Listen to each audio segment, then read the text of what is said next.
That's great.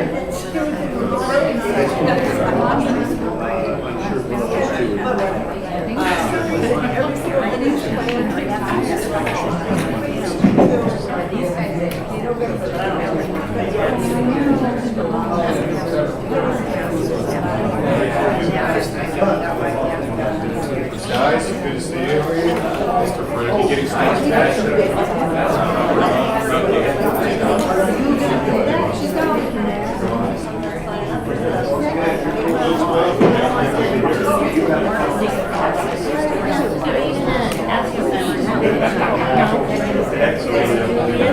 So she turned in her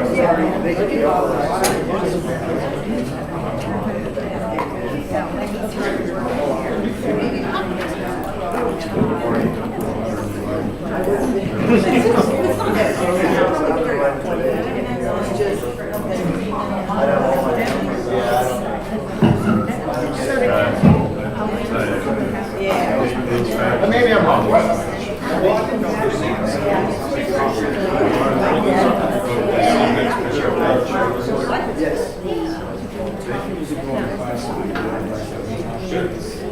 They work up until 98.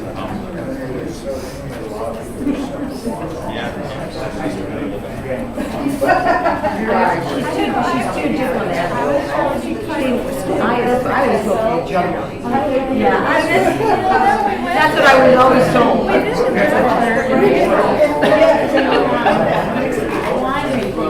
Rock and roll.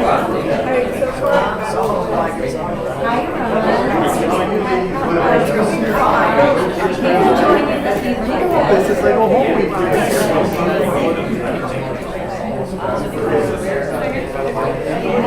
Perfect.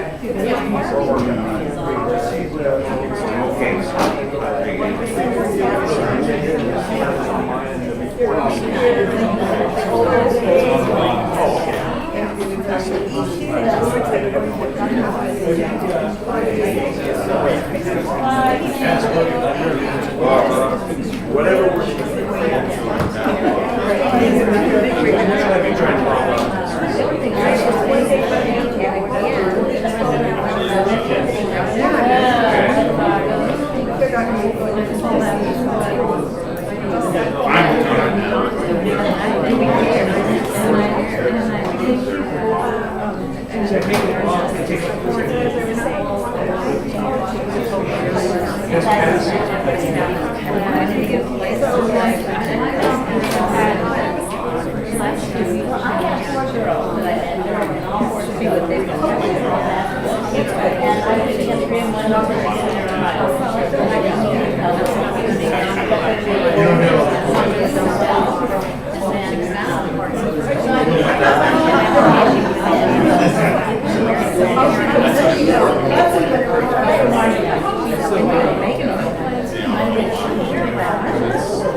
So they're aware.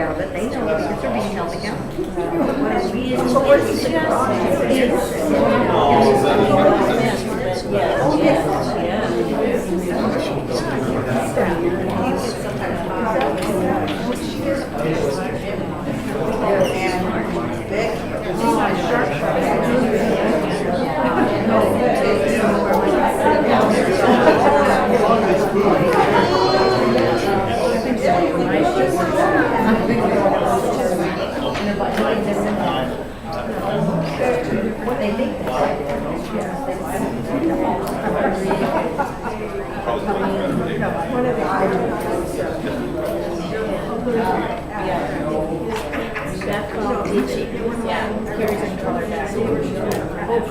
she take that apartment?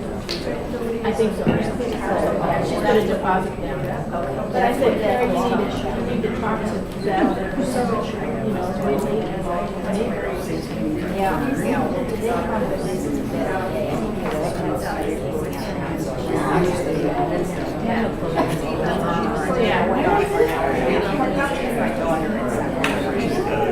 And my daughter.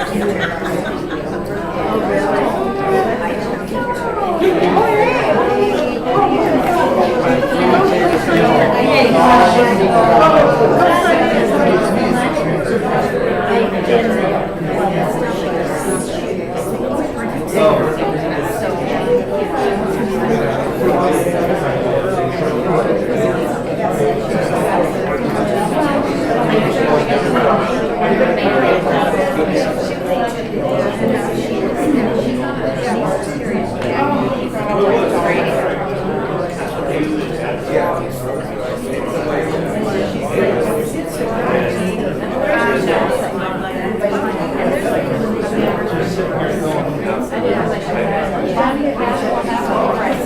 She got heated. It was me.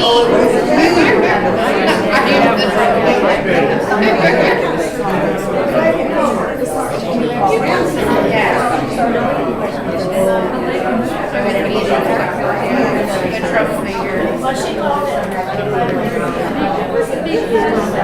Are we okay? But I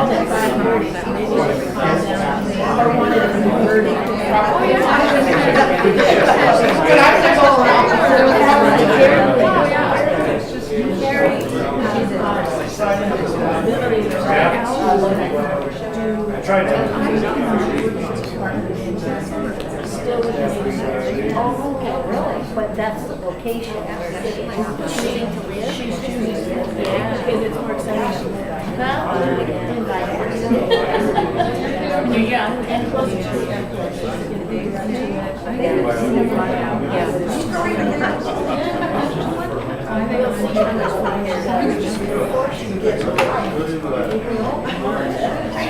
We're waiting for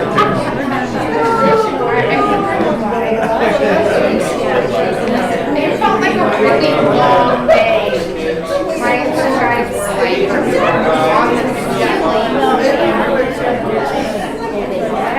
they were just crazy today. Like, what did you want me to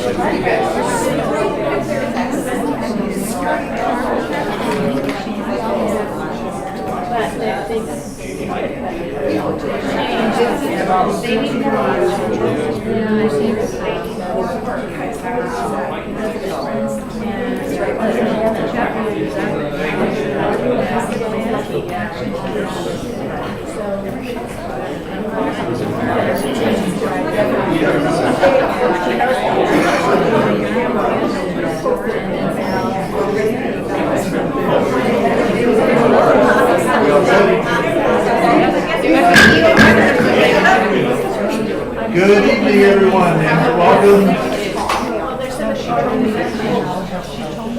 Good evening, everyone, and welcome to the Lodi Unified School District Board of Education meeting of September 5th, 2017. I can't believe it's already September. Pretty soon we'll be saying happy holidays. Alrighty.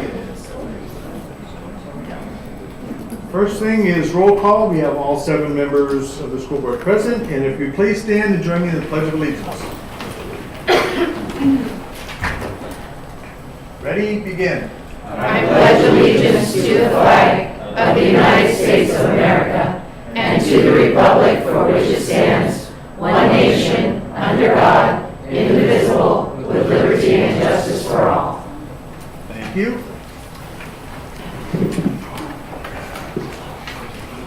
And we will start off, read the actions taken in closed session.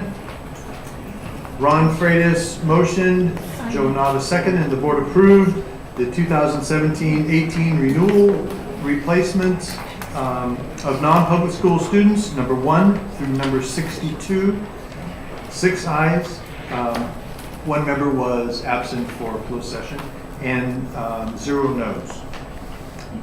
Next item would be George Neely motioned, Joe Nava seconded, and the board approved the placement of 2017-2018 non-public school students, number 63 through number 71 by the following vote: 6 ayes, 0 no's. In other action, Darrell Tolkien motioned and George Neely seconded, and the board approved the appointment of Benjamin Richter as middle school vice principal, and it will be a 50% assignment at Millswood and 50% at Murata Middle School. Effective date to be determined by the following vote: ayes 6, 0 no's.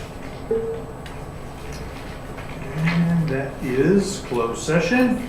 I got lots of papers. Alrighty. At this time, we have a large district. We have a lot of employees. And we recently had one of our former employees, Shirley Ford, passed away. She was a longtime educator in our district. Her last assignment was at Bear Creek High School. She had taught for decades in the district, and she had an excellent reputation. The kids loved her. She was a great coworker. She did a lot of volunteering for student activities, giving of her own time, and which, I mean, that tells you a lot about someone's character in itself. But even a little bit farther is after her retirement, she volunteered to come back to Bear Creek and help the teachers and students get set up and get started for that crazy first few weeks of a new school year. And of course, she wanted to do that just because she knows that that is a difficult time, and wanted to volunteer for that also. So at this time, if we could please do a moment of silence for Shirley Ford, I would greatly appreciate it.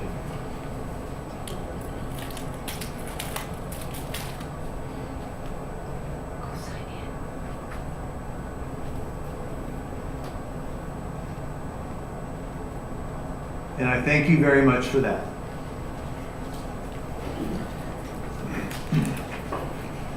All right, next up we have the superintendent and staff member reports. Dr. Washer, please. Thank you, Mr. President. Members of the board, I'd like to show you some pictures of things that are happening out and about the district.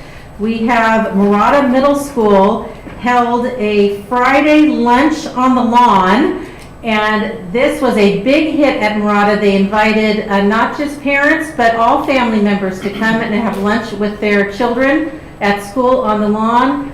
They, I think, are going to plan on doing this several times. They found it to be very worthwhile and beneficial, and a way to get family members on campus in a positive and happy time, so that they will feel more comfortable coming onto Murata's campus. So thank you to Murata staff. I believe their counseling department helped really to put that together and organize that. Then we have another picture here of McNair's football team. I know that this was mentioned at a previous board meeting. It's coming. They are participating in the, no, they went away. Simple Acts of Kindness. This one wasn't quite so simple. They are serving food at the homeless shelter to those in need. So thank you to McNair High football team for serving the community. And then we have some pictures of our famous college and career night. This is a huge event, as you know. It was hotter than hot, but the room was packed the whole entire time. Folks came anyway, and they stayed for a long time. There were over 100 tables of universities, colleges, institutes of higher learning of all different types, career choices, the services, a lot of folks there for students and parents to get some information about their future planning. And there were also sessions on financial planning, both out of state and in state, and those were very well attended too. This was at the Great Festival grounds this year. Next year it will be in the Stockton area. I believe we're going to be at McNair. They do have air conditioning, right? Yes, they do. Oh boy, it was hot. It was hot. I want to let you know, hopefully maybe you've seen the article in the newspaper. There was a beautiful article in the paper about one of our Lodi adult school students, Cameron Cooper, who helped serve his community by going to the aid of 2 women and a child who were being attacked by a dog. Actually, the staff and students at Lodi Adult School responded quickly, putting themselves in jeopardy to get those folks to safety and make sure that they have the help that they needed. Could have been it was a very scary situation, so hopefully you'll take a look at that article and read about Cameron and his heroics there. But I just want to let you know that there were lots of folks who went to the rescue. A couple things to announce. The LCAP meeting is coming up. This is for our parents of English learners, September 13th here in the boardroom. Also, our LCAP committee, the district one, is coming up on September 18th here at the boardroom at 5 o'clock. We're hoping to have a good committee, folks that will commit to being on the committee for the long term this year so that we can have some consistency with our parents who are on that committee. So if you would like to stop by, please do. That's September 18th here at 5 o'clock.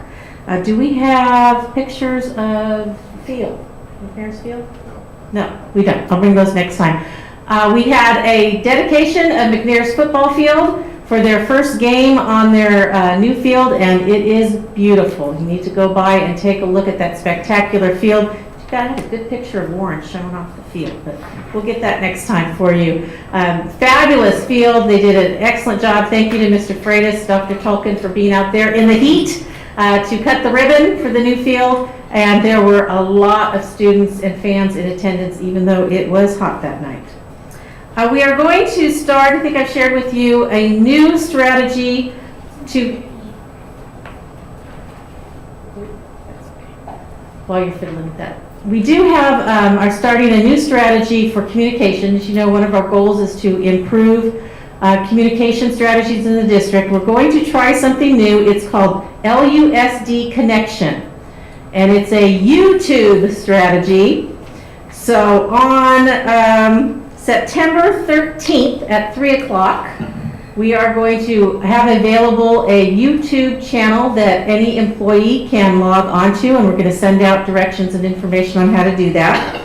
And I'm going to be on the YouTube channel, and the topic of conversation is going to be the LCAP. And at that time, anyone can submit questions, comments, suggestions, anything that they would like to say on the LCAP, get some information, ask questions, make some comments, and to the best of our ability, we will answer them live right there and there. I'm going to have a little ringer in the room with me. Either Lisa or Josie will be attending. Whoever draws the short straw, I don't know which one that's going to be yet. But between us, we will hopefully be able to answer questions and take comments. It'll be open until, maybe for about an hour, or if the questions and comments dry up before then we'll shut down earlier. But we'll see how it goes. This is our first one. And then later on in the year, we'll do another one on a different topic. So this is a way to try to get some communication. It won't be two-way. Folks won't be able to talk, but to others who are listening in, but everyone will be able to see all the questions and comments that come up, and so we'll do our best to address those. So hopefully that'll go well. It's our first time trying that. No picture today? Okay, next time. Thank you. Your LCAP September 13th is what time? 3 o'clock, that's the YouTube. But if you want to come to the meeting, Yes. it's the 18th. Oh, the 18th. Oh, I'm sorry, for EL students, Yes. parents, it's the 13th. At what? At 5:30 At 5. here. The 13th for our EL group at 5:30, the 18th of September for the general committee. Yes. Thank you, Mr. President. All right, thank you very much. This evening we do have a public hearing, and it's resolution 2017-60, sufficiency of instructional materials. Ms. Katowski. We're bringing forth the approval of the instructional materials. Our County Office of Education visited for an entire week about 24 of our schools, and have indicated that we have sufficient materials community for our schools. Okay. And again, like I said, this is a public hearing portion, and it is a requirement that we do this. Are there any comments from the public at this time? Yes, please come forward.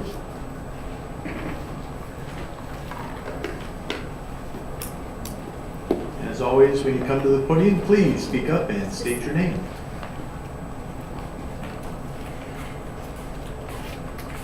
Good evening, President Heberly, members of the board. To Lisa Katowski, I think part of some of the problems this year at the start was we had overflow students that were still in classrooms some of them didn't get redirected to a home site for 15 days.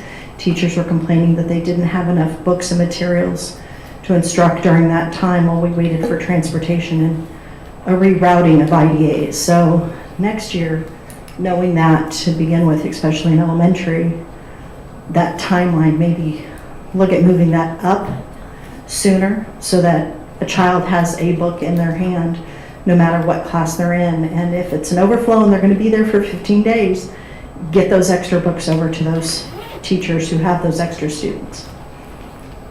Thank you. Anyone else like to address this issue? Yeah, makes sense. All right, none appearing, we will close the public hearing. Thank you all very much.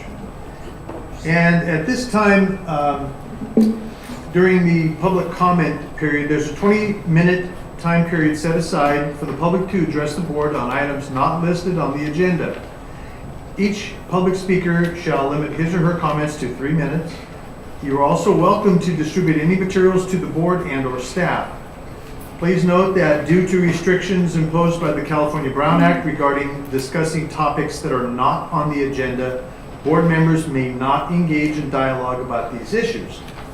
And I do have a few cards that people would like to talk about. And the very first one I have is Sharon Hoosman.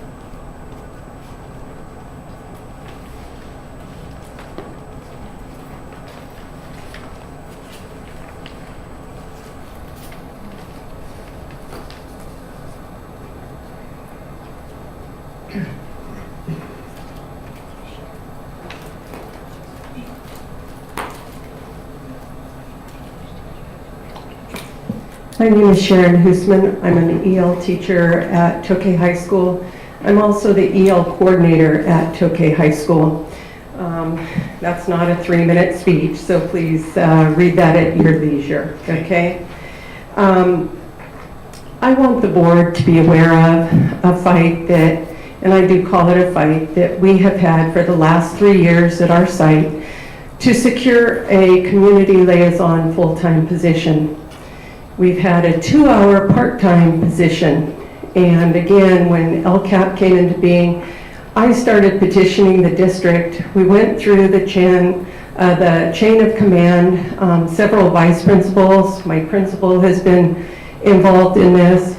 We've done everything we can to present our case, which quite honestly, Tokay High School has the highest number of EL students that are tested in our district. We also have the highest number of students that are monitored in our district for EL purposes. Other sites, very similar to Tokay, do have full-time community liaison positions. I'm well aware that before LCAP, positions were funded differently. I'm aware of that. However, in this day and age of LCAP, what we say in our LCAP is that we are going to increase those positions at all of our sites. Again, this has been a battle. Quite honestly, a very frustrating battle. I do have to acknowledge and thank our superintendent because quite honestly, as a last resort, I asked my principal, can we go directly to the superintendent? He said, go for it. We did. She came with an open mind and a listening ear. We appreciated our opportunity to be able to discuss this issue with her. So as of last week, Tuesday I believe to be exact, we were offered from the district a 7-hour part-time community liaison position. When I asked, again in frustration, why, what's the justification, can we get some clarification, whatever. And at that point, we were told that, well, after some investigation, we're going to reorganize the community liaison position based on, we were told earlier, CELT number, English learners of CELTs 1, 2, and 3 beginners, that, or whatever the formula is, but basically, all of the positions would eventually be a 7-hour position, a 7-hour part-time position. I find that hard to believe, quite honestly. Again, in view of what our LCAP says that we are going to do, that we plan to do, that we will do. And again, I've noted that specifically in the information that I've given you.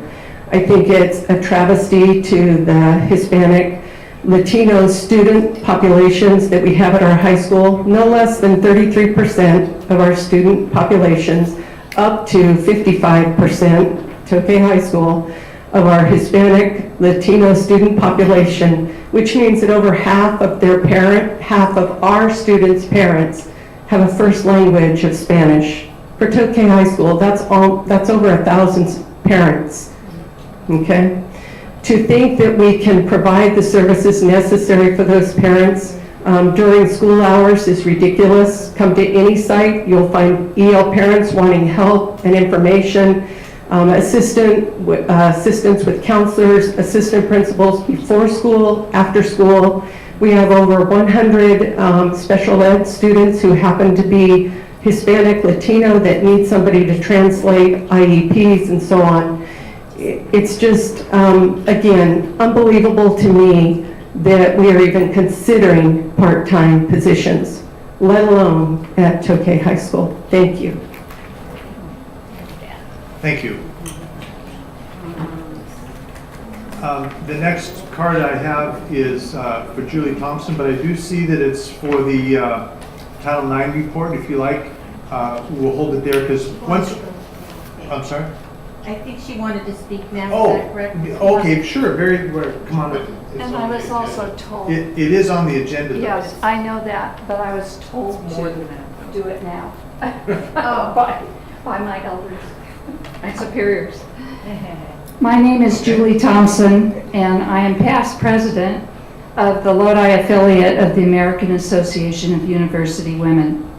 Our affiliate has been in Lodi for over 50 years, and we currently have 108 educated and active members. AAUW's mission statement advances equity for women and girls through advocacy, education, philanthropy, and research. All 4 of those endeavors were utilized last April when we planned and presented a program in support of National Sexual Assault Awareness Month. We presented a program for all interested LUSD senior girls, boys, and their parents to view the film The Hunting Ground. This is a film about sexual assault on college campuses. We coordinated our efforts with LUSD's Title IX coordinator, the head of the San Joaquin County Women's Center, and Title IX coordinator from UOP. LUSD's role was to print flyers and information sheets to be distributed at each high school. LUSD's coordinator did just that, but the program stopped there because nothing was carried on at the site levels. We were unaware of that because on the night of the event, students and parents were absent, as well as the LUSD Title IX coordinator, who was also supposed to be a guest speaker. Even the local paper did a front page article about the event.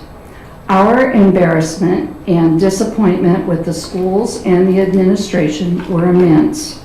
This past August, Suga Morawaki and I met with 4 district administrators to find out exactly what Lodi Unified School District has in place and is currently doing to facilitate a safe environment for our children, as well as compliance to all of Title IX.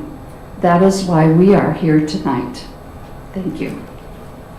Thank you. And of course, if you will be staying for the report, then you'll see some more, and then we can also have some more dialogue that way. Thank you. The next one I have is Courtney Porter.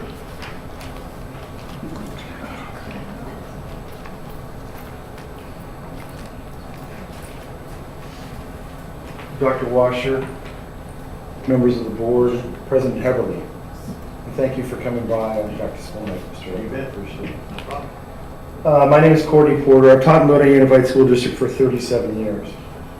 I have a master's degree in biology from Stanford. I have developed the AP and pre-AP courses that are instructed at our school.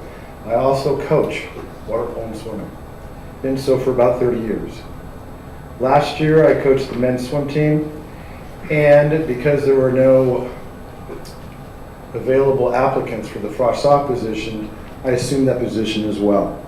I met with my athletic director, and I met with Mr. McKillity. I realized there were special situations that had to be procured in terms of practice time and so forth. I thought I had arranged everything correctly along with our women's coach. So we assumed two positions. Ms. Ring, who was a women's coach, assumed the position of women's head coach and frosh soft boys coach. I assumed the position of men's varsity coach, frosh soft girls coach. We rearranged our practices. We set everything up based on ability and so forth, so we can meet the requirements as established by the head of our personnel department. We expected at the end of the year to be compensated. We weren't. At the end of the year, when I checked my paycheck, it showed only one stipend. Same thing happened to Miss Ring, excuse me.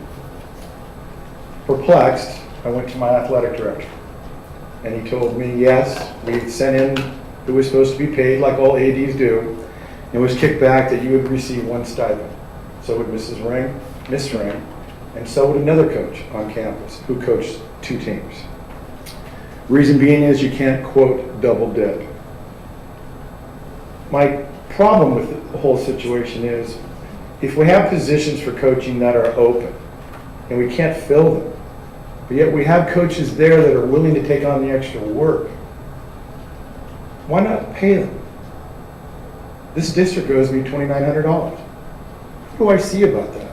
I've gone to my principal, gone to my AD, gone to the head of personnel, talked to a few board members, haven't really gotten anywhere. Do I go to the California Labor Board? Right now, I'm coaching the women's varsity team. They could not get a coach. 2 days before school started, they came to me and asked me to coach. I did. They could not get anybody to do the frosh soft girls coaching. I took that position knowing full well I would not get paid. This weekend, I'm taking the frosh soft girls on a tournament with Johansson. I don't get paid for mileage. I don't get paid for meals, but I'm putting that time in. I was prepared not to coach that team. I was prepared to walk away and just deal with the varsity, knowing I wouldn't get, I had an email ready to go and I did send it to Mr. Holst. And then I backed out. Couldn't do it to those kids. Just could not do it to those kids. We'd have to cut the program, not have them involved. On the men's side, we have a coach that's played 2 years in high school. And I'm mentoring him, trying to help him find his way through the difficulties of coaching. Mr. Navi, you know exactly what I'm talking about. It's not easy to step up into a head coaching position. Now, of course, I have 30 years of experience of coaching, some at the college level. I have 3 section championships, 2 at Tokay and 1 at Lodi I.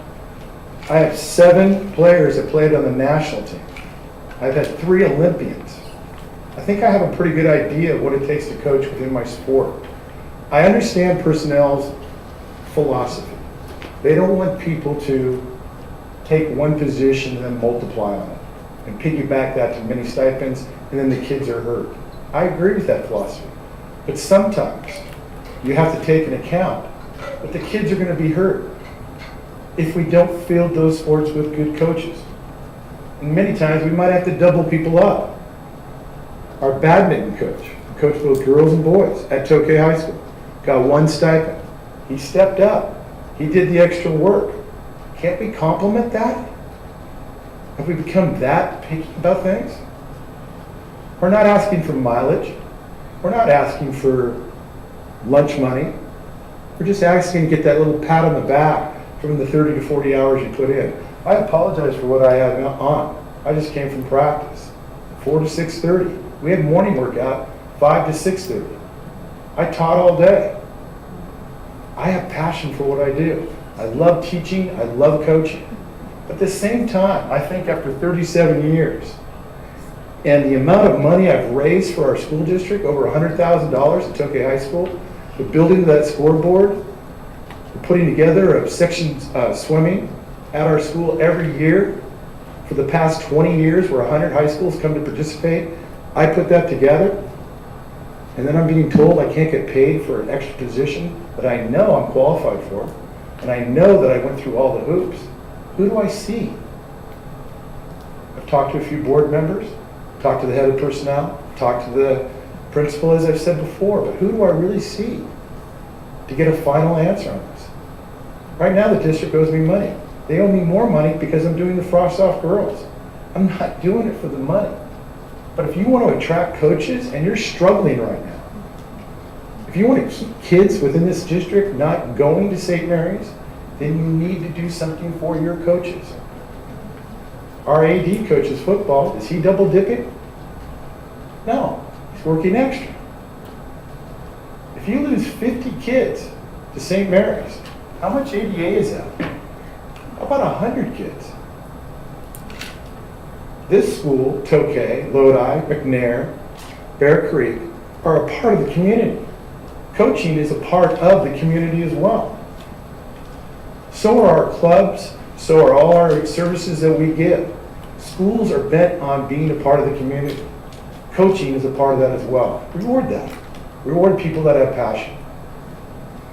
Talk to them. Thank you for your time. Thank you, Mr. Porter. Are there any other members of the audience who would like to address the board on non-agenda items? Okay, none appearing. We will move to consent agenda A, which is routine business. Board members, are there any items you'd like to pull for comment or further discussion? Mr. Evans. Yes, Mr. Neely. Item A3, please, for discussion. A3, all right. Anyone else? I will pull item A6. Are there any items that members of the audience would like to pull for further consideration? Mr. President, Appearing. Mr. Freitas. I move to approve remaining items in consent agenda A. Second. Very good. Motion and second. Student preferential vote, signify by saying aye. Aye. Thank you. And board members, back to you.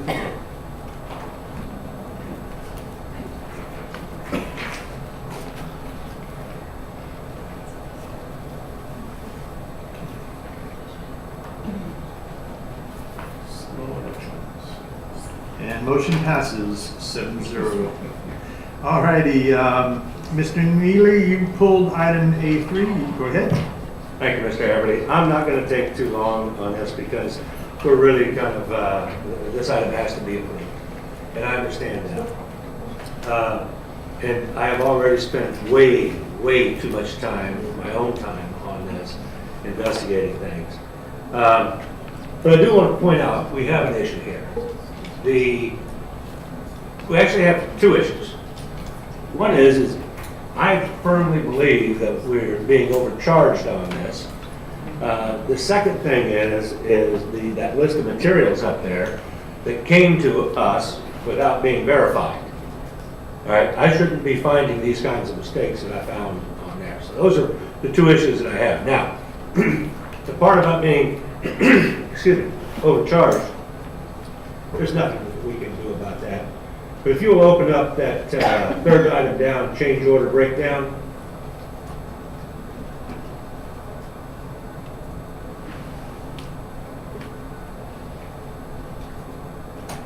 We do have slow electrons tonight, don't we?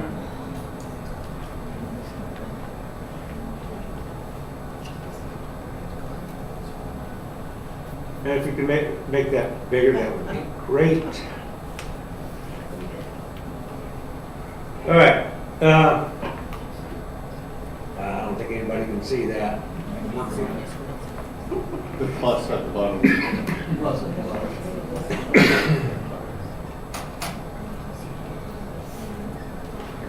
All right, you're going to see up there that this is the breakdown of the cost. Now, I first brought this up at the last board meeting when we were charged $20 a square foot to replace some plywood. Sheet of plywood being 32 square feet, that cost us $640 a sheet, which is absolutely crazy to pay that much to do it. So the company gave us a breakdown here, and I'm not really buying the breakdown.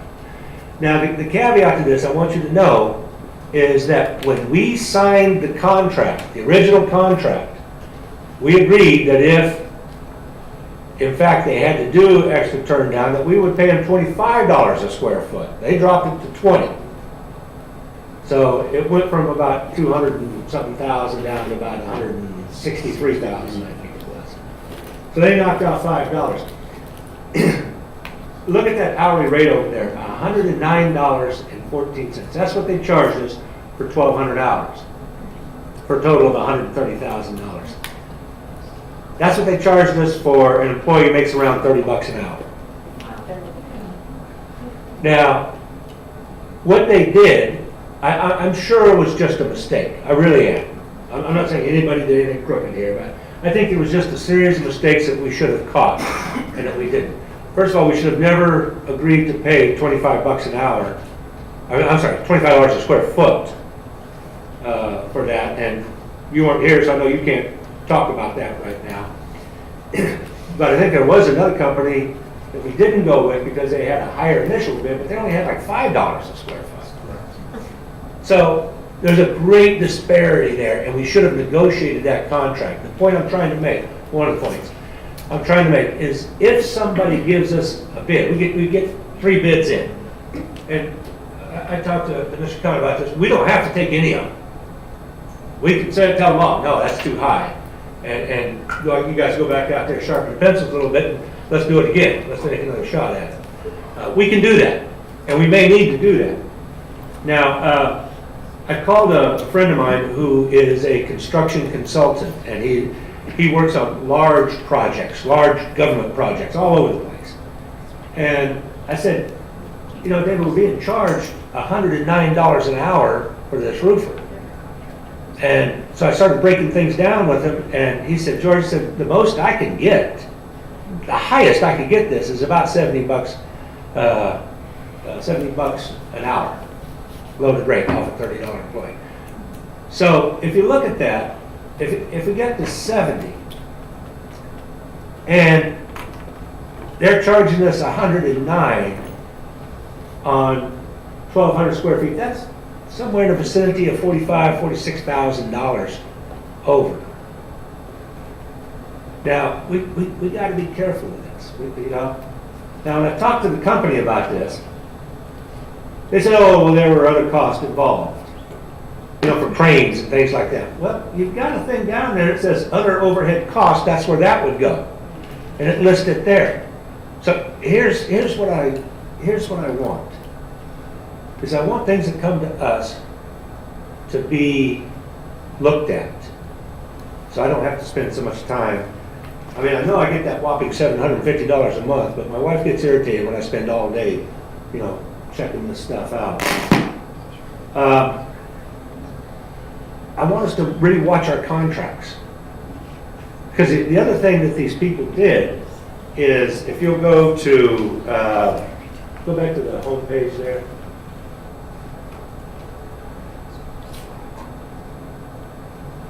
There is, open up that one that says, I think it's Lodi journeyman wage calculation. Let's see if that's it.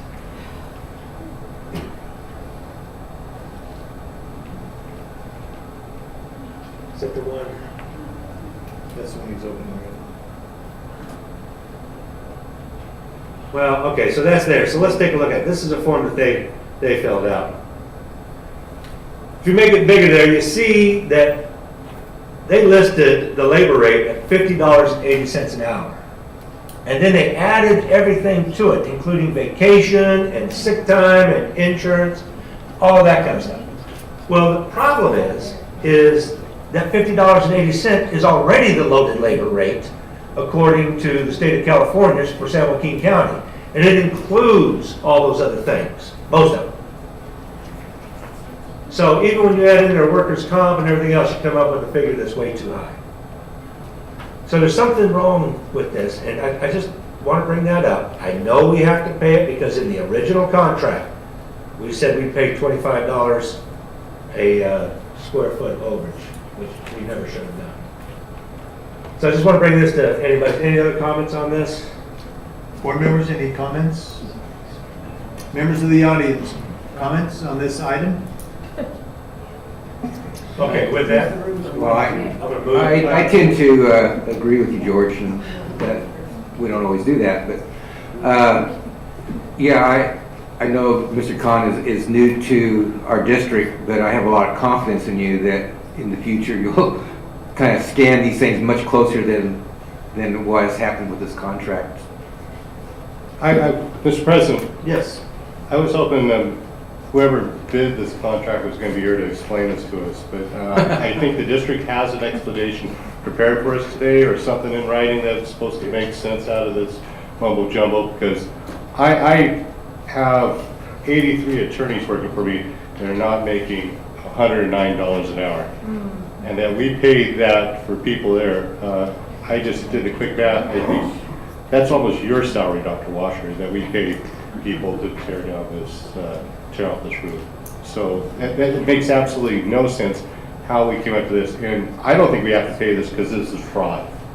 And I'm not voting for this. So unless someone's got some explanation, they can make some sense about this. The only thing that I've got for that, Mr. Freitas, is that we signed an original contract that said if they did that, we'd pay $25 a square foot. So we signed on, we approved it, this board approved it.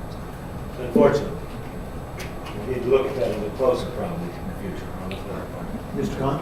I'd be more than happy to explain where the calculations came from. I'm not sure I can, being the person responsible for making sure that we get to use most of the money for building rather than it going to consultants and contractors. I won't dare to support the $109, but I can explain where it came from if it suits the board. I see we go. So would you mind doing the California wage determination page again? That's the one I was actually trying to. So what the board will see on this, and we need to go to the second page of the PDF. What the board will see on this document, and it's highlighted in that rather strange yellow on the second page, is all these numbers that Mr. Neely were talking about and correctly identified as prevailing wage are dictated by law, by labor code. So the basic hourly rate for this area of the world, San Joaquin County, is the $30.23. This is coded in the law. And in addition to that, part of the employee's total compensation for health and welfare, pension, and vacation and training are also added into that paycheck, making that individual's cost, non-overtime cost, $50.80. That is total compensation to the employee. It's also the compensation number upon which the employer obligations are calculated. Right? So the contractor has no flexibility in this. This is what he must pay the employee. So even though it says health and welfare, that is the employee's money. Ostensibly, if the employee were a union member and the employer were a union member, that $9.33 could go straight to the union health plan. Or if the employee is a union member and the employer is not a union signatory, that money goes to the employee, and presumably the employee then passes it on to the union health plan. If neither employee or employer are union or union signatory, respectively, in essence, that's added pay to the employee, but it's not something the employer can remove from the paycheck under any conditions. So if I can go back to that journeyman thought.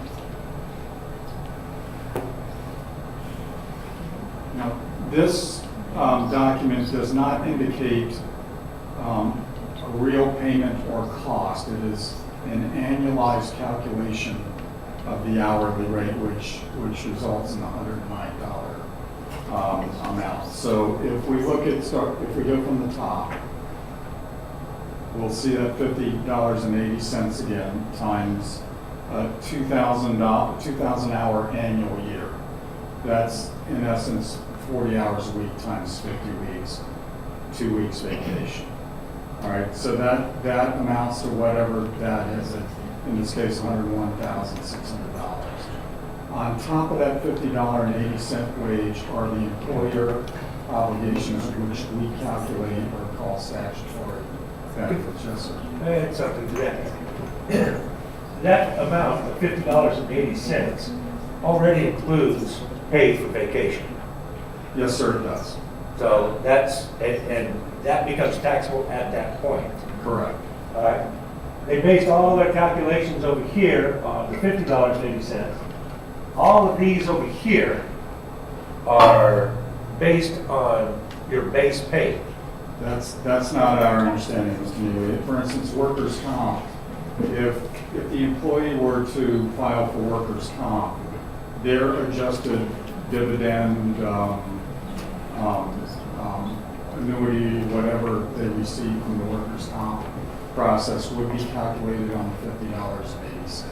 That's not, I'm sorry, I paid workers' comp. We had a law office and I had to pay it.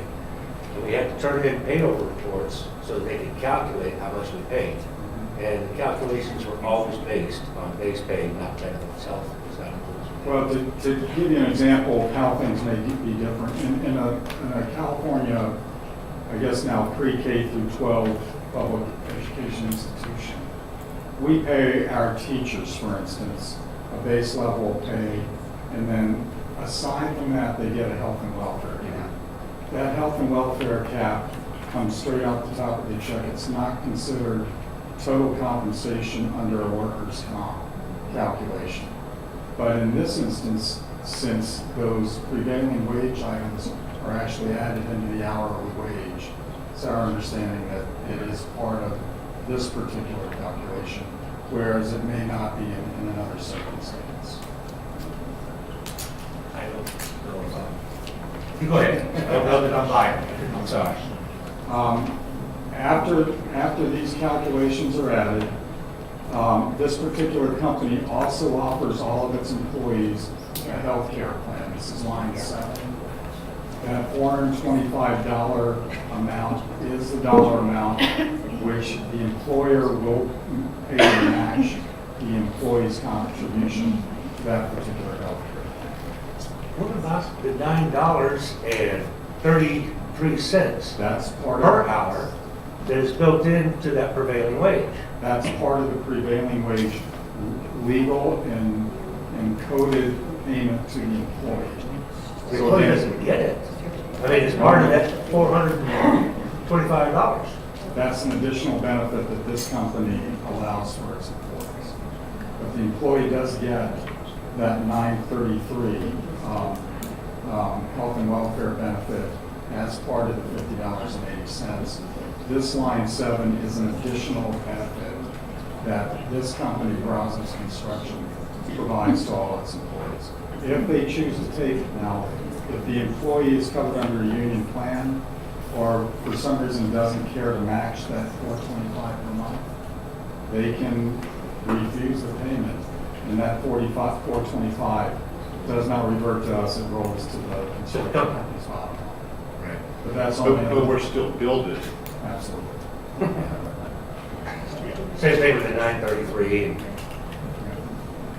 And same with the 456 for vacation holiday, that it's calculated in the 50 and then recalculated in the 105. Right. I'm sorry, Well, the $50.80 has $4.56 an hour going to vacation and holiday. But then it's double dipped when they get the 40 hours paid vacation. That adds on to an additional.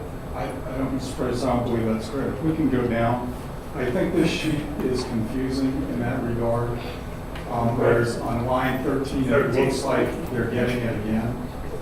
However, all those amounts in line 13 are simply hours used to create the mathematical division. But that's the problem. That's the problem, is that they take all of those hours and they subtract it from 2,000. Yes, sir. Now, if they left it at 2,000 and divided that number, the 109 would be much smaller. Yes, sir, it would be. All right, so they cut it down by this. Now, look at the hours that they put in here. There's the vacation that they've already been paid for. There's the sick leave that's probably part of the health and welfare. And then, I love this one right here. Idle time. Idle time. And breaks. Like 260 hours of idle time. I'd love to put an end to that, but that's something that all workers in California are going to be allowed. Is this a company form or is this a state form? This is a company. Yeah. Now with the reduction of 575, netting 2,000 down to this 1,425 hour number, in my mind, it's 6 of one, half dozen of another. If you were to divide 2,000 into that line 9 total employer cost, you'd come up with a $72 per hour. Now, that's exactly. But what would happen is you have to pay them, all the employees, for their idle times and their 10 days vacation. What's actually being calculated here is the dollar amount of the work being done.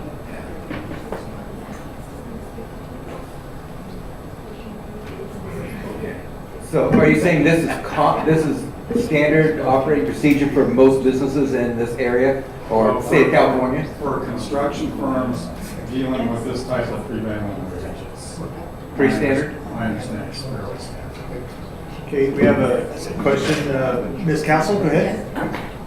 Before my question, please everyone forgive my alarming choice of eyewear tonight. I had cataract surgery this morning, but I can see well enough where I find this immensely troubling. I don't exactly understand all of it, but Dr. Washer, Mr. Khan, what I'm concerned about is that obviously we're being cheated, and I'm wondering if other companies have us pegged as that type of a organization. And so we need a report on this so that we can understand if this is far-reaching or hopefully only an exception.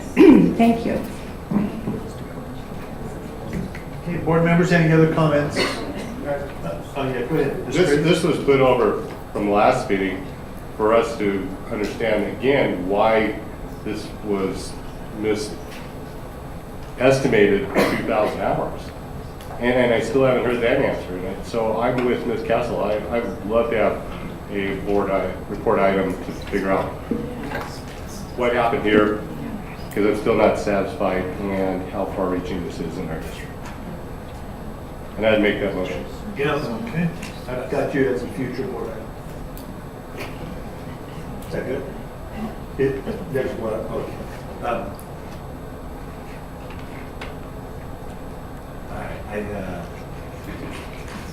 Mr. Chairman, I move we approve this. It's darn good going. Yeah. So Well, yeah. It's already, we already voted on this before and approved it, so. Second. The only thing we voted for last time I was here is to table it until tonight. Yes, no, And- in previous correct, meetings, we yes. voted for this contract to go through the wiggle time. Absolutely. Wiggle money. Okay. And you're right, now that it's kind of passed, so we are legally bound to pay this, even Correct. though we're not happy. Correct. So, okay, we have a motion, let's see, who motioned? Joe motion, I Joe, second. and you seconded, all right, very good. I don't know if I gave the audience enough time. Are there any comments or questions on this agenda item? Okay, then I will bring back students preferential. One more thing, Scott, I want to tell you, I really appreciate you checking into this.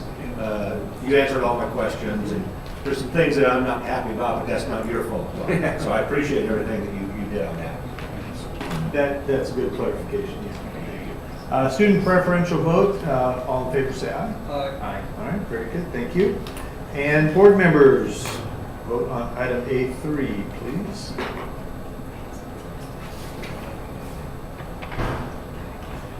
Do I get anything over here?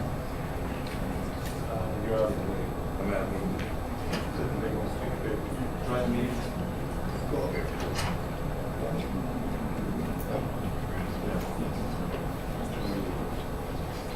You want me to kick the server? Off the server? Oh. Okay, it was fine. Well, we need a refreshing course. There it is. Oh, okay, there it is. I never saw that screen before. Motion passes, 6 yes, 1 no. All right. Next agenda item that was pulled is item A6, and that was, for me, it's sufficiency of instructional materials. Ms. Katowski, I do have a couple of questions, so if you could, maybe if you could come up. That way we can all hear. It's simple, it's okay. Are you saying that I have a quiet voice? Yes, voice ma'am, that I do. People can't hear me? That's a first. Yeah. So, I just, you know, in the past I've had problems with this. I don't have a problem with the textbook portion of it. I think that is itemized and lined out very well. I don't have a problem with that at all. So the part of the sufficiency of textbooks is okay. Kind of in general questions, how many sites were checked and how many of those were elementary and secondary? I believe one high school. I would think that would be McNair High School was the high school that was checked. One middle school that I know for sure. I don't have the, I wish you had told me. I would have been prepared to answer that. There. Yes. So on this Williams Act, are they looking at just Title I schools, or are they looking at any school that we send the team to, or they want to look at? It started with all schools that had an API. So you can remember way back when we had an API, a low API, those were the schools that were targeted, because not all the schools that are visited are Title I schools. It was schools at a certain threshold from the API. That can change in the near future, but they haven't changed it yet. It's been the same list of schools that we started with several years ago. That's kind of my question, and that does answer that. So it's not like we have 4 high schools, we do high school 1, 2, 3, Right. 4, and cycle back to 1, 2, 3. Can we do that, yes or no?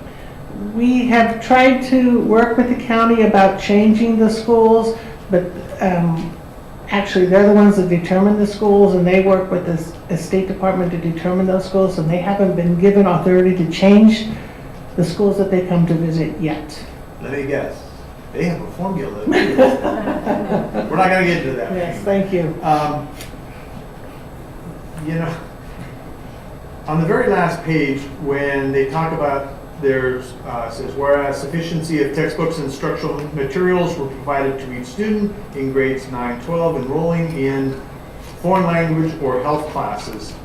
So right there, they're talking about sufficiency of textbooks and instructional materials. Then the next line, they say, whereas laboratory science equipment was available. They don't say anything about, why don't they say sufficiency of? Words. So our document follows what the county guidelines tell us to follow. That's Okay. okay.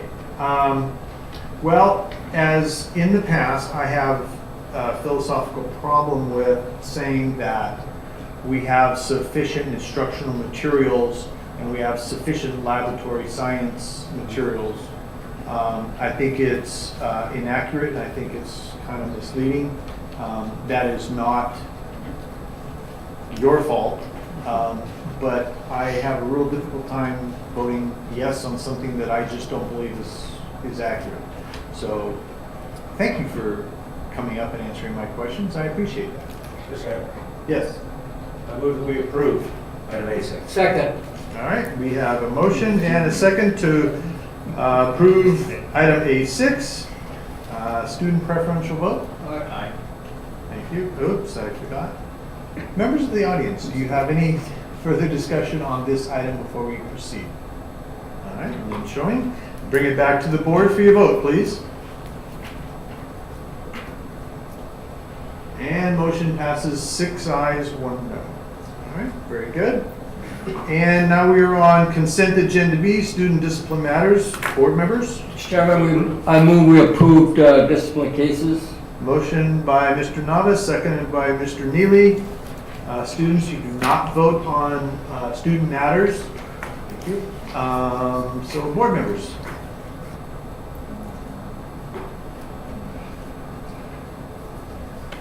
And motion passes 7-0. Other action items.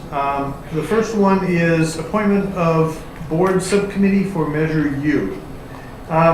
Where this came from is Measure U is our facilities bond, and there were some meetings that were taking place at the school sites to determine what is the scope and the cost of that work that was going to be done to make improvements at each of those sites. I attended a few of those, and I believe Mr. Neely did also. And we kind of got talking about Measure U and the projects. And I'm going to tell you, it's extremely exciting for us to be able to upgrade our schools, get rid of portables, make adjustments to however we need to make adjustments to make that school hopefully good enough for the next 50 years. So the idea in my head of what this subcommittee would be is, let me start with what I believe in my mind it is not. It is not the Bond Oversight Committee, which is a citizens-based committee, and they have their responsibility is to make sure that the money is spent is according to the bond. Okay, very much different than what I have in mind for this subcommittee. I also do not see this as another layer of, let's say, approval that would slow the projects down, make it very cumbersome. That is not the intent at all. But the intent is, again, in my mind, to make the whole process more efficient and effective so that we use the public's money wisely. It's just, I see it as another eye on the projects and how the projects dovetail into the money that is allocated for that. And so if we could get the biggest value for our dollar, those projects, we can save money on those and we can move forward. And I'm talking about, not skimping, I'm talking about high quality, good, effective use of our money. But I've seen projects where architects are allowed to go wild. It's really expensive because their pay is based on the cost of the project. And I'm a big believer in function over form. These remodels are a chance for us to make things better in the classroom where our teachers and students are, and the ancillary features of elementary, middle, and high schools. So these meetings that we went to, it really gave the people who are at the school, who work at the school, who know the school and their needs, gives them input and gives us their perspective on, are we within what this school site needs? That's what I see as this oversight, Measure U oversight committee. It was kind of a parking lot conversation, with Mr. Neely. Do you have anything to add to that? No, yeah, I do. Okay. I do. And I'm wondering. Mr. Neely, I'm sorry, could you put your microphone down? Yeah, I got you. Got you covered, buddy. I'm sorry. All right, I'm kind of wondering, would we be better served getting a report for the entire board? If we have a subcommittee, there's 3 of us. Correct. You see what I'm saying? Yes. If we got a report on every board meeting of what's going on, would that inform people better? The idea I kind of had in mind, and it's totally up to the board, this is just my way of thinking about it, is that subcommittee would work so that when these meetings take place, and the next ones are going to be mid-October, I believe. Right. They would go to that meetings? they could go to those meetings if they so choose. It's not mandatory. It's, if you can, you go. If you can't, you don't. Yeah. And that just to make sure that we're getting the best projects possible for the widest use of our money. Right. Because, let's face it, people really trusted us with, hundreds of millions of dollars, and by golly, I want to, we want to show them that you can trust us. So that's kind of what I was thinking about that, and then that way the whole board, we don't have to take board public time, or we can, we can do periodic updates on it. Hey, here's where it's going. And one thing I'll mention is that, a lot of times people think, we've got a bond, why aren't you building? Well, it's a process. You got to go through this, then you've got to go to the state architect, which is, last I heard, 6 to 8 months to get your plans to them and get them back. Then the whole bidding process and all that. So really, it's going to be a year before we start pounding nails. And I think just that steady communication, like you said, to the public that's priceless. We've got to do that to keep everybody with us. So anyway, Mr. Chairman. If you think it's value, let's do it. If not, that's fine. Personally, I don't think we need a subcommittee from the board to monitor any major new projects. Number one, we have a priority list. Number two, we have an oversight committee of 7 people. Plus you have the people that are in charge of the program, Mr. Sun, and other people that are experts at what they're doing. And I would rather see a progress report every time that something is happening and where the money's going and that type of thing to the whole board, instead of having this subcommittee and then I don't want to micromanage anything. I want that oversight committee and those people in charge of the building and the priority list that they find. Then when they don't give us, when we're looking at the priority list, they're not covering that priority, then the whole board, I think, is responsible to respond to that. Very good. Ms. Castle? And I like Mr. Nava's idea very much. Make the report short and sweet, but let us know what's going on, the entire board. I'm all for that. Okay. Yes, Mr. Freitas. Thank you, Mr. Chairman. I'd also agree with Mr. Nava's suggestion. I think that would also help with our transparency and our communication with the public, because it would be available for everyone to know what was going on, as opposed to just 3 committee members and what they choose to disseminate. So I would suggest that we have updates at all of our meetings as to Measure U developments. Points well taken, absolutely. Any other board members? Okay. Do we have, let's see, that's 3. Do we have one more that says let's go to the whole board or whatever? Personally, I could probably live with it either way. I don't think it would hurt to have a subcommittee to just interact with the architects. So I think that's not a bad idea. Connection, we're not experts, architects, No, people absolutely that not. understand that. You have the experts doing the work and they're doing the things. Oh, absolutely. Mr. President, I do like the report.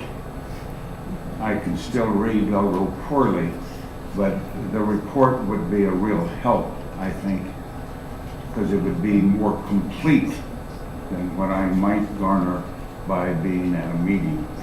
Very good. You know, Yes. that does not preclude, though,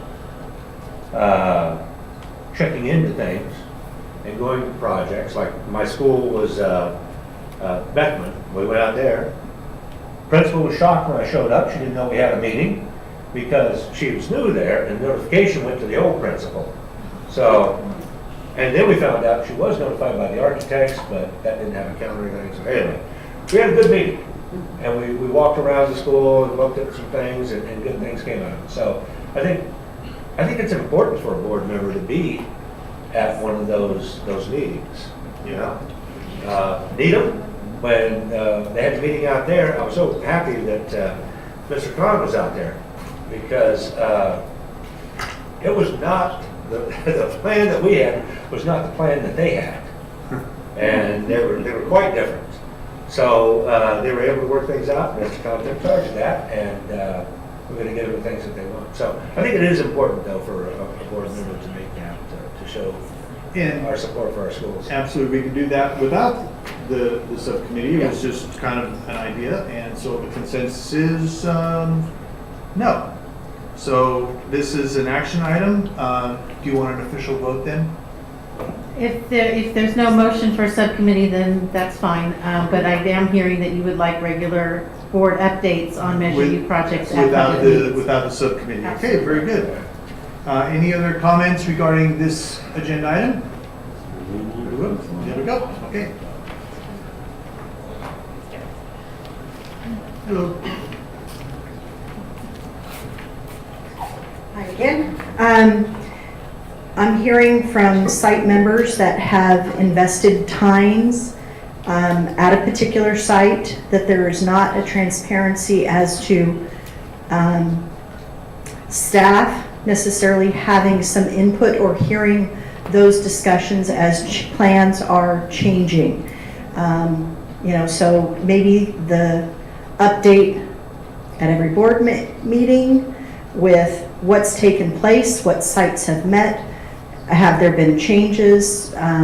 Was there public community input along with staff input who, you know, this is their home away from home. Many of them spend more hours there than they do at their own homestead. So are we really thoroughly giving input to those architects when some of them really don't have an in-depth of problems?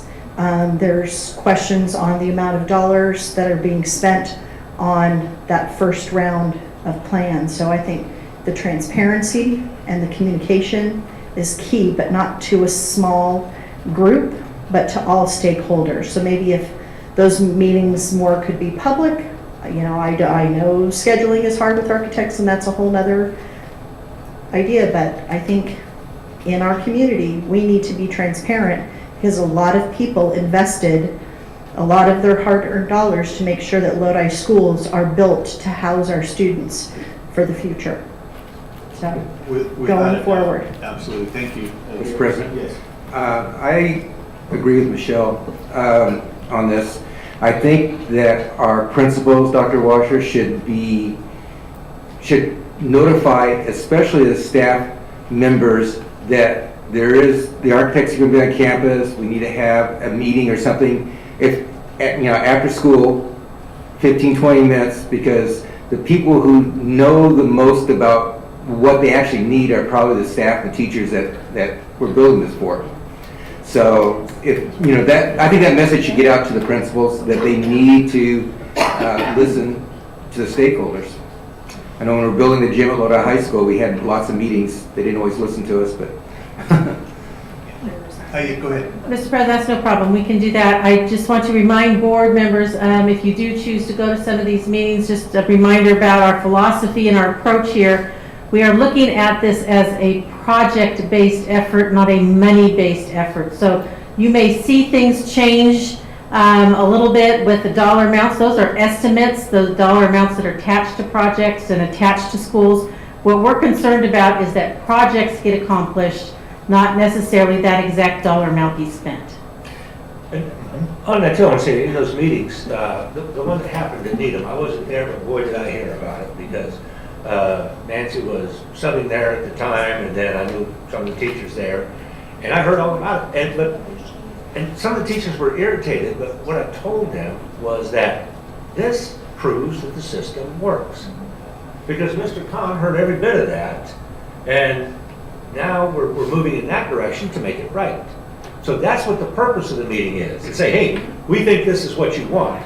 And then they say, no, that's not what we want. So, okay, then we go this way. Now, Beckman was quite the opposite. Beckman was a great meeting, and it was interesting, the principal secretary there, I can't think of her name, but she was the one who had been there for years and years.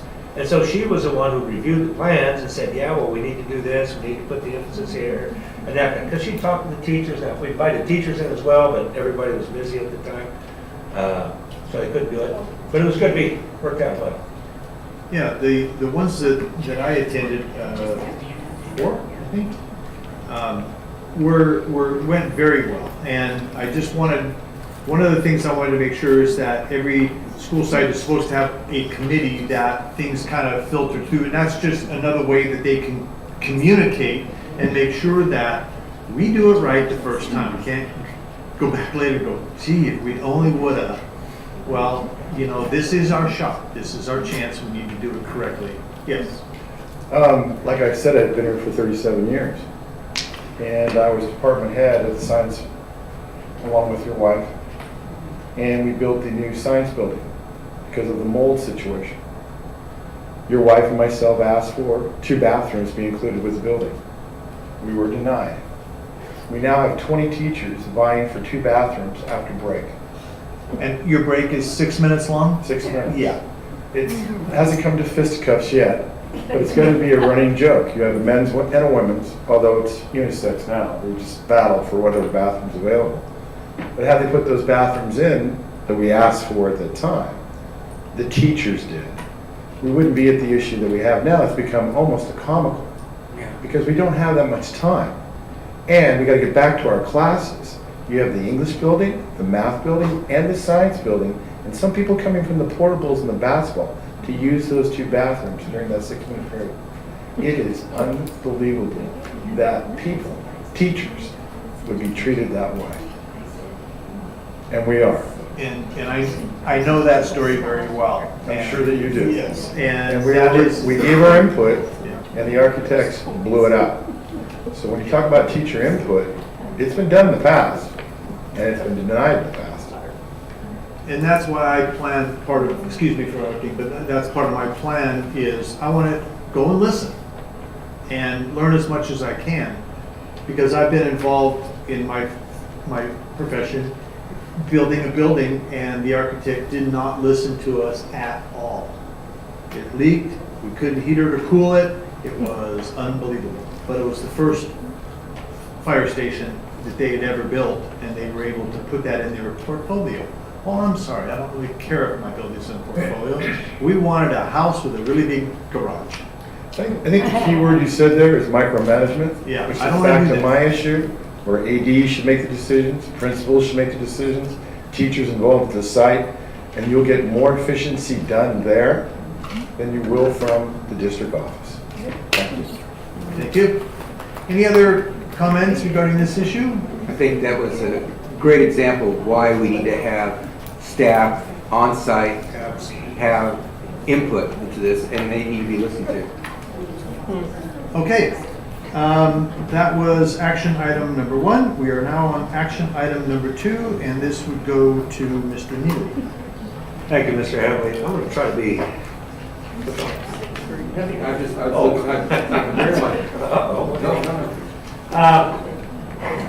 It was our last meeting that I brought up the idea of this resolution.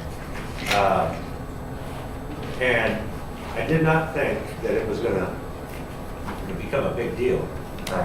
But now we have 2 resolutions. And I wanted to start out by saying that I understand. I understand what's going on. And this is not, but I want to make it clear that this is not, and never has been, a politically motivated resolution. This is a resolution that denounces hate groups and violence. I also have wanted to name some of these hate groups by name. But this is a moral resolution. Our senators and representatives from both sides of the aisle have denounced white supremacy groups and hate groups by name. So it's not a partisan issue here at all. I also want to say that without a doubt, my colleagues on this board denounce hate groups There's no and doubt. violence. There's no doubt. There's no doubt in my mind about that also. That's not even an issue here, okay? Now some may question why we even need a resolution denouncing hate and violence and bigotry. And I'll tell you why. Because it's everywhere on the news right now. We've got a battalion of late night hosts that do nothing but talk about this kind of thing. It's everywhere.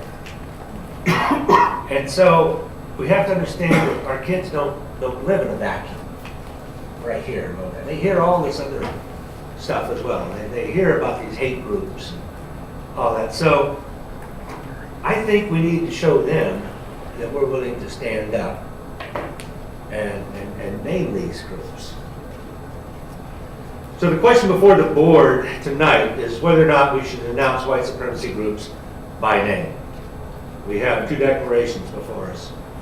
The only difference between the documents is the actual resolution itself. All of the supporting information is exactly the same.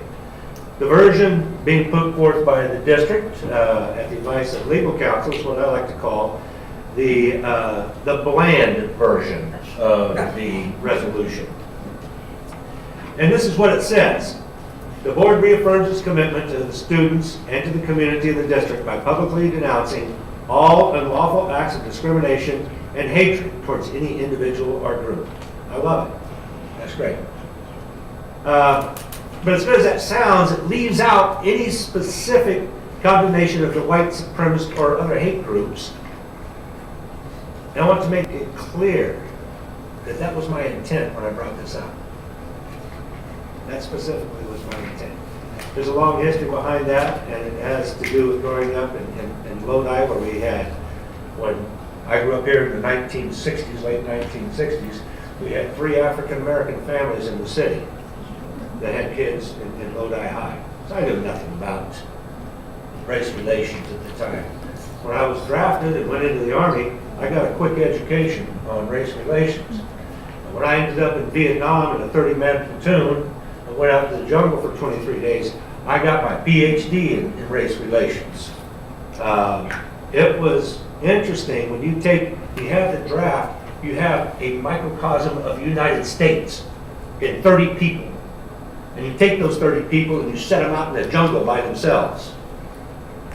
You learn a lot about people some people from the South, from the northern cities, people from the ghettos, from New York and Chicago, all of that. And then here, poor little George Neely from Lodi, California, who grew up with a few African Americans in our school. So I learned a lot there. And some of my fellow soldiers there took me aside and they told me what it was like to be an African American in the 60s. They told me what it was like to grow up in the ghettos of Chicago and the ghettos of New York, or in the South. So I learned a lot. So that's why I personally want to condemn these groups. That's what it's about to me. I'm going to ask you to go along with me. I understand if you can. The version that I have proposed includes all of the other declaration. And I'm going to propose an amendment to this final sentence. It used to say that it denounced the alt-right. And it's been brought to my attention that when you use the term right, it makes it political. And I don't want it to be that. So I'm going to read what I would like it to say. I want the last paragraph to say, and it's almost the same. Furthermore, the board publicly and unequivocally denounces all groups that espouse hate and bigotry, including, but not limited to, the white supremacist groups known as the KKK and neo-Nazi groups, and also the so-called Antifa groups, which stands for anti-fascists who have been involved in the problems as well. So that is what we're debating here tonight. Whether or not we simply put these neo-Nazi, white supremacist, Antifa groups in our declaration, or whether we just name them as we do other groups. Real quickly, Edmund Burke, Irish philosopher that lived in the 18th century, is reported to have said, "The only thing necessary for the triumph of evil is for good people to do nothing." He actually said men, but I've changed that. All right? I'm going to change the next one too. This is my last one. Poet Elo Wheeler Wilcox said, "To sin by silence, when we should protest, makes cowards of us all." I think it's incumbent for us as leaders to set the example for our kids so that they see us stand up against this. They see us denounce their hate and the bigoted ideas of these groups. The district legal counsel contends that we should not name specific groups, as that appears to discriminate based on viewpoint and is therefore presumably unconstitutional. I believe that point is arguable. And in addition, if I'm going to be called to the carpet for something, then let it be for condemning white supremacist and other violent, hateful groups, because I'll do that every day. And I'll turn it over Next week. Yes. Yes, George, I think it's political, personally, okay? I was in the integration thing in 1954 when they integrated the schools. I was in the Southwest. I was discriminated against, all kinds of things, and I'm not going to mention any of them. But at that time, I knew that all these groups, KKK, the Ku Klux Klan and the neo-Nazi and the Antifa now, and then the other ultra, whatever they call them, is all a political thing. Anything that creates violence. We do have board policies that cover this hate-motivated behavior. And one of them is 5145.9. And then later on in Title IX, I think Ms. Vedeka has a safe school on there. And if you read that big long paragraph of what it says about safe schools, it alludes to these propositions, resolutions that you have here. So again, I don't like to name groups. I mean, there's tons, millions of other groups, and we get political because this group's fighting this, the right's fighting the left, and it's all complicated. That's my spiel. Mr. President? Yes, Gary? Ms. Neely, I really appreciate your passion for this, but I think a lot of our board policies already address it. And one of the concerns I have with your one paragraph is that, to me, it seems to date and kind of limits who we're talking about. We're talking about the neo-Nazis, we're talking about the KKK. And I think that will tend, to me, it limits any new group that pops up. So that's why I prefer, as you call it, the watered down version over yours. That's why. But I do appreciate your passion. Any other comments from the board? Are you ready for? I was going to open up to, well, Dr. Washer, I think you might have a perspective on this too. Mr. President, members of the board, whether you adopt a resolution at all is up to you. If you choose one over the other is completely up to you. I want you to keep in mind, though, whatever you decide, is that as a public school system, we must welcome all parents on our campuses. We have a goal to have parents involved in their children's education. We know that that's important. What the parents' affiliation, group affiliation, is not something that we take into account, or should we take into account when we're trying to welcome parents onto our campus, except of course for the few legal exceptions that schools have. But for the most part, all parents need to feel welcome and supported at our schools. Also, we need to take care that all children receive an education in a safe environment, and I think that we need to be careful that we don't set up an environment for some students based on their parents, something that they have no control over.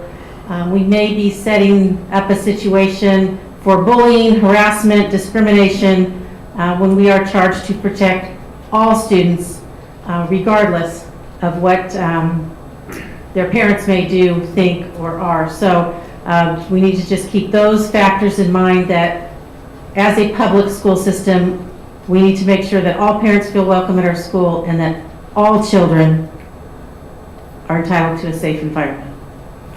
Mr. President, Yes. the Board of Education's primary goal is to educate the students and care for the staff. The board can be neither right nor left, Democrat nor Republican, when making decisions regarding the education of our students.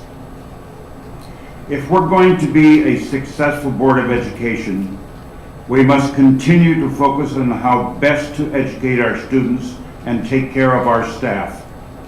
If we're going to get into addressing hate groups, we need to address all hate groups and not just one or two hate groups. That is why, if we have to have a resolution, I would go along with the one provided by the attorney for the school district as being more acceptable at this issue. I just don't think it's really necessary for an educational group or an educational board to make that announcement. Thank you. Yes, Ms. Castle. Thank you, George, for bringing this resolution to our attention. And thank you, Kathy, for, so it was legal counsel for the most part that put it together. Who is responsible? Because I like the words. Mr. President, Ms. Castle, members of the board, I came up with an initial draft and sent that to legal counsel. The one word that I left out, which I think was really important, is the word unlawful. And so legal counsel did insert that word, and that is an important piece of that. Otherwise, it does bring in other issues that we don't want to be proponents of. So that piece they did, and legal counsel did advise that the pieces that name specific groups be taken out. That was their advice. But thank you. It sounds like it was your words, and I like it very much. I'm going B for bland, and here's why.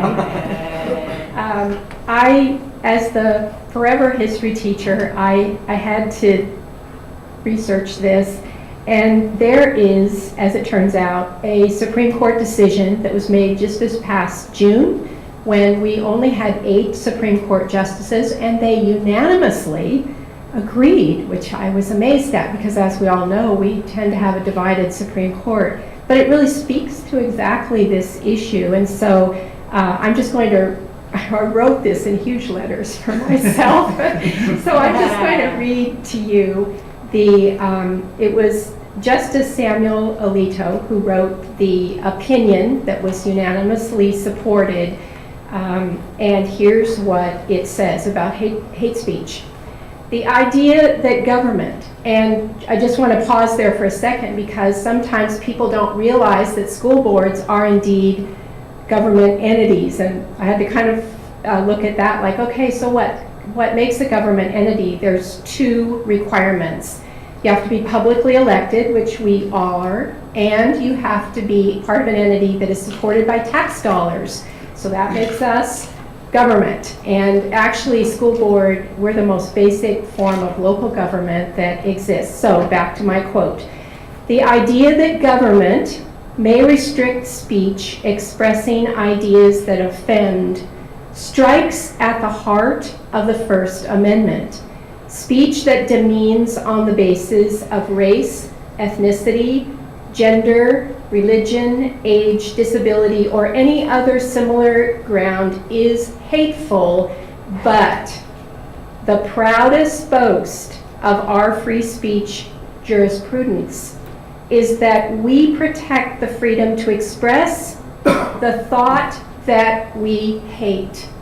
The end. And they all agreed on this. So therefore, that paragraph that we're talking about that names the hate groups is unconstitutional.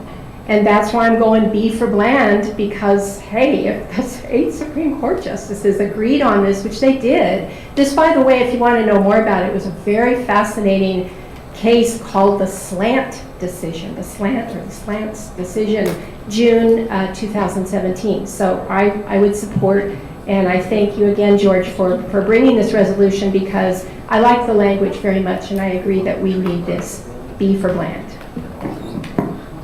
Thank you. Any other board members? Yes, Rob. I saw some heads nodding, Mr. President, from our student representatives. So maybe before I speak, I'd like to hear some input from them. Sure, absolutely. I know you're not shy from the last time we saw you, so please, go for it. Excuse me. President Everly, members of the board, Dr. Washer. As you know, racial tensions are extremely high at this point in history, and we're definitely feeling that at our high school level, not necessarily on our campus, but I know from other respective campuses they are seeing this issue. I believe the resolution, due to litigation purposes, in my personal opinion, I did like the expressing of the specific names, but for litigation purposes, I would go with draft B. But a name, by directly expressing a name, you're addressing that specific group, and you're kind of limiting their power through recognition, which is kind of ironic. But the way that the draft was set up, but Dr. Washer, your draft and the draft that was put forward, draft B, was very well written. I think it gets the job done. Racial tensions, again, it's a prominent issue, and I've been blessed to go to a school that's so diverse, like Bear Creek High School, and we take pride in that. And we haven't really had to have an issue with that for I don't know what's going on with the other schools in Lodi Unified or the other schools in California, but I think that Lodi Unified needs to set a precedence that says that the public schools do not agree with this, but we are welcoming of all parents and of all backgrounds, because that's very important, because education is first. Regardless of what your personal beliefs are, you must respect the First Amendment. It doesn't just because you don't agree with it does not mean that it's incorrect. So that is my personal opinion on this matter. Thank you, Rajan. Felipe, anything, or you want? I totally agree with Mr. Okay. With him. It's going from Lodi High and basically us limiting things we can't do and can do. Probably listing those names like the neo-Nazis and the KKK. You're basically you're targeting them to stop the hatred. But, plan B, let's go with that. Just a quick question. Mr. Neely, how do you propose that we bring this resolution to our respective campuses? What do you want to see us do as ASB? That is a really great question. I love that. By the way, I wanted to let you know that I did receive an email from Michelle asking if this could be a joint resolution with LEA, and I thought that maybe we could offer it to the other groups as well. And to that end, if we do resolution B, I'm fine with that. The thing that I really wanted is to bring this out for discussion, and that has been accomplished. And so if we want to go with resolution B, as it appears everybody does, I'm fine with that. But that's a good question. I think that we should figure out a way to distribute that resolution, to get that talk going. That's one of the ways that we addressed the racism that was in the military. Boy, did we deal with it in the 70s. It was tough. So I think that's a great idea. We should figure out a way. Yeah, some of the most important issues are the hardest to talk about, but they need to be discussed nonetheless, so. Thank you for that input, appreciate it. Mr. President, I move that we, Mr. Freitas had a comment. Oh, Mr. Freitas, yes, sorry. I agree with our student speakers. I recognize that we do have other policies in place, but I think this is important. I think, one, it's important for our students, our families, our teachers to know that we won't tolerate it and our campuses are safe places. Also, I think, I appreciate Ms. Neely bringing this forward because it says what we stand for. And the question isn't whether or not we stand in support of these groups, but it is important that we stand for the First Amendment. And I don't have to agree with what you say, but I will die for your right to say it. And I think that, and that goes not only for your freedom of speech, but our freedom of association. Unfortunately though, two wrongs do not make a right. And if we are to discriminate and pick on certain groups and treat them differently in the district, then we will be discriminating ourselves and violating the Constitution. And if we violate the Constitution to attack organizations that violate the Constitution, then we are not any better. Two wrongs do not make a right. So draft B attacks the conduct that we will not tolerate and not the membership, which is in violation of the First Amendment. So for that, I would move that we approve draft B. Second. Is that in the form of a motion? Yes. Very good. Right, and so we have a motion and a second, and is there any other further discussion? Yes, Mr. Heberly, I want to read yes. the second, it's a long sentence on this policy. Sure. The first one. The second one is short. The district prohibits discriminatory behavior or statement that degrade an individual on basis of his or her actual or perceived race, ethnicity, culture, heritage, gender, sex, sexual orientation, physical and mental attributes, or religious beliefs or practices. That's a policy that we have already on this. And the first paragraph is stronger than that one. It's saying that we actually don't promote, the students want to be free of hate-motivated behaviors. Great. So that's why I'm not voting for either one of them. Okay. I want to address, pardon, I want to address two things. Real quick, the resolution, even A, doesn't tell anybody that they can't do anything. That's just not there. It says denounces. It doesn't say they're forbidden from doing anything. So discrimination is an act. There's no act involved in this. But I'm not trying to change anybody's mind. I just want people to understand that. I spent 20 years in the military fighting for our Constitution, and I agree with that. But, and the second thing is, well, once you say something, do you have to say it again? Well, I could just see if when I first met my wife and I told her I love her, and then I said, I don't have to say that again. One time's enough. No, this is something that we can say over and over and over again and feel good about. So I will be supporting Resolution B since the motion's made and we're not going to have the votes for it. We are still in the discussion phase. Members of the audience, do you have any comments you'd like to make? Please come forward, state your name. Good evening, I'm Becky Hamner. As a voting citizen in Lodi and a proponent and a big supporter of public education, I think that what you're discussing is kind of unnecessary. I agree with Dr. Washer's comments about the fact that in a public school system, we welcome everybody and we cannot in any way discriminate against them or make the children who come to us feel uncomfortable about things that their parents may or may not believe in because they have no control over it, the children don't. So I just think these resolutions are totally unnecessary. So.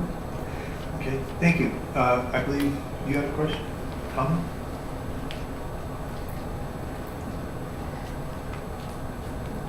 Good evening. Good evening. I'm Carolyn Ross. I'm here from the AAUW also. Mine is actually more of a question than a comment. It seemed to me that as I read the resolution, that what it's actually talking about are acts of violence and rather than speech. So it seems to me that by denouncing acts of violence, it's not necessarily in violation of the First Amendment. And I think also that there is some fine line that determines that free speech as protected by the First Amendment does not cover speech that incites violence, violent acts. And maybe I'm misunderstanding, but a couple of those whereas absolutely said that we denounce acts of violence, not speech. So that, if someone is marching and saying hateful speech, that's one thing. But if they take after someone with a bat, and perform an act of violence, that's something else. So I think we're sort of talking about apples and oranges here a little bit. Thank you. All right, we have a motion on the floor. Yes. One more thing. Yes. Just want to mention, because I've attended a lot of their meetings, Project Breakthrough in the community of Lodi has done tons of things with these type of behaviors. They started with the Lodi cross burning and swastikas and so forth back in the 80s, and they meet twice a month to discuss these things, and they keep abreast of all the things that are happening in the community of Lodi. Thank you. Yes, you bet. Okay, we have a motion on the floor by Mr. Freitas, seconded by Gary Konexev, to approve resolution draft B. Student preferential vote? Aye. Okay, and I'll bring it back to the board.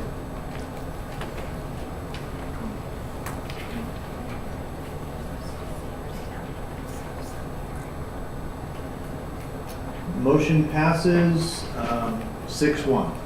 Okay, thank you all very much, very important. All right, next up we have provisional internship permits. Mr. McKilligan. Mr. Everly, these 5 people need the board's approval to be able to work under these permits. Okay. I would move approval, Mr. President. All right, we have a motion and a second. See, that would be Mr. Tonkin and Joe Nava. Any discussion, board members? Audience, any discussion? All right, we do have a motion. Student preferential vote? Aye. Thank you. And board members, bring it back to you for vote.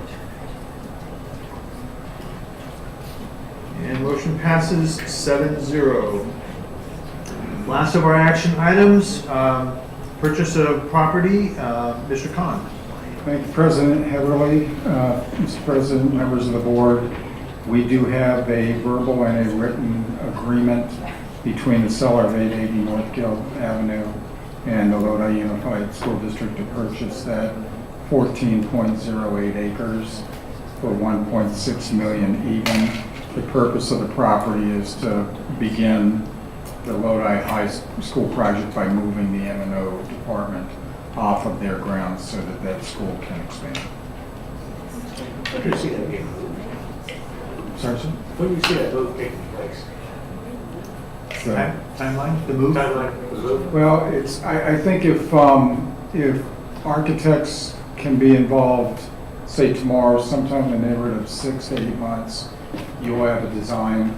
This won't be an intensive building project. We may even be able to buy pre-manufactured buildings.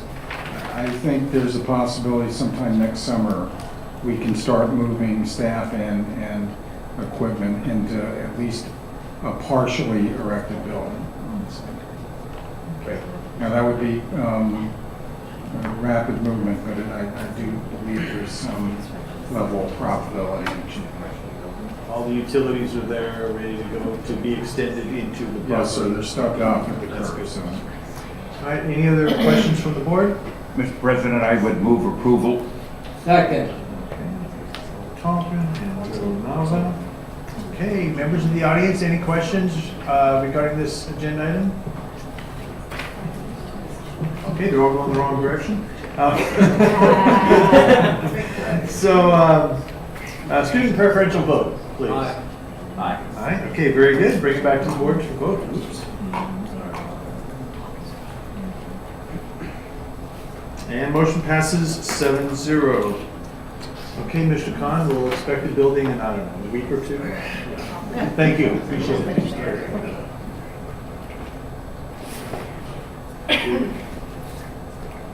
Okay, yes.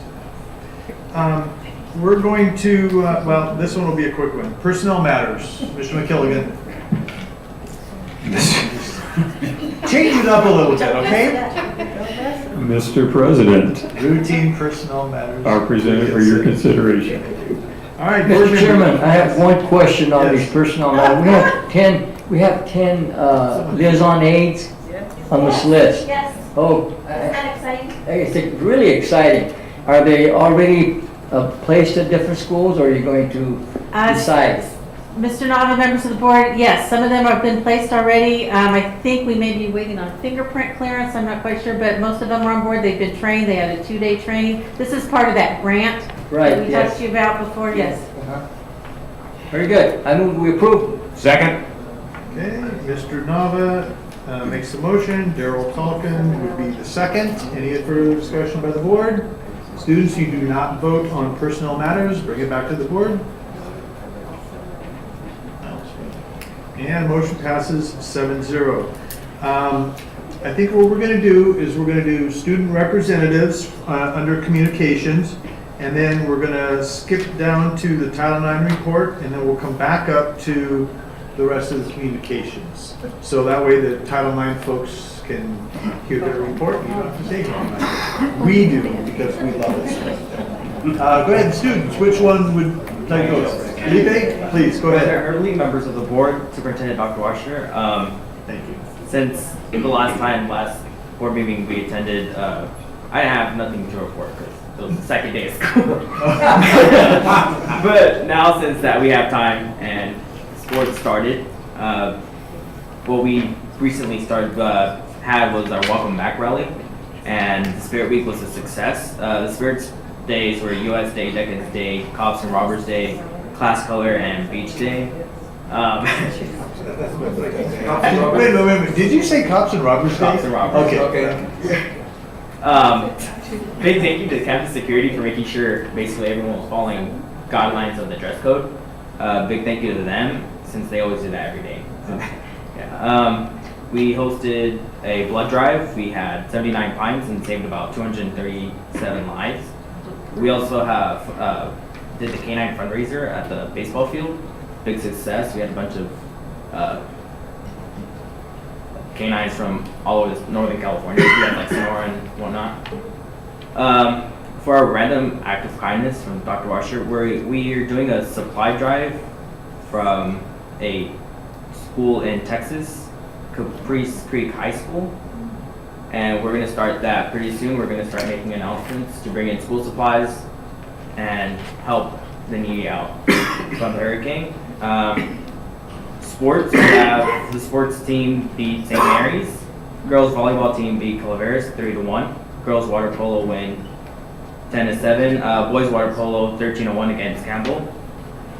The first football game against Sonora, freshmen won 18-6. JV was canceled due to the heat. It was really hot that day. Varsity still played. It was around 8:30, ended around like 10. And their score was 27-12. For our co-curricular, congratulations to the Lodi High Speech and Debate students. 3 students earned first place. And for our upcoming events, we have Homecoming Week. So Spirit Week is to be announced. We're gonna host a sunrise breakfast. We have a tailgate for the football game, and then we have a rally. And then we're gonna start a new thing. It's gonna be an announcement video. So instead of having announcements set on a speaker, we'll have visual representations. So for like our random acts of kindness, we'll have things to bring in, and then that's all about it. Great, thank you so much, appreciate it. You're up. President Hemberly, members of the board, Dr. Washer. So I did have a lot to report on the first day because we had that first day extravaganza, which was I reported back on that, but just kind of refreshing. It was very successful. We're actually kind of revising and editing for next year, so that's already in motion. For school activities and programs, Bear Creek has a large array of clubs and just all various different motives and just themes. Bear Creek High School, we have 42 clubs participating in our club rush, which is occurs at both lunches. So it kind of gets the student population to kind of become more involved in our community. That's something that we really take pride in at Bear Creek. We did have a significant increase in club signups as a whole. The most significant, however, was our Key Club. It reached 200 signups. Yeah, and so they're very established. The LTG, she's in charge of 9 or 10 schools within our respective areas. She's actually on our ASB team, so we are very proud of her, Kimberly Hong. 7 new clubs were founded or chartered, so Bear Creek is adding even more clubs to the list, which we are extremely excited about. My ASB VP in the front, Julian Bernardo, has started 2 or 3 clubs, so we're very proud of him and what he's doing for our campus and for our school. We're seeing a lot of increase in overlap and participation between clubs, so more students are becoming more involved in multiple things, which is very good. They're diversifying their college application. There's been an increase in student excitement regarding clubs, just verbally discussing it with students and interacting with them, and we believe that this is due to our first day operation, where we kind of introduced our student population to it. So that was very exciting for us. So we're just kind of seeing it all play out.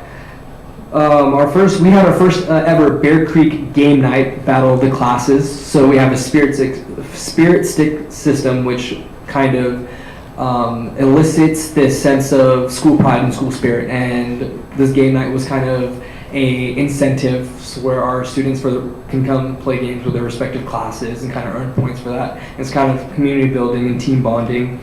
So there is a new addition to the Powder Puff game that Bear Creek puts on.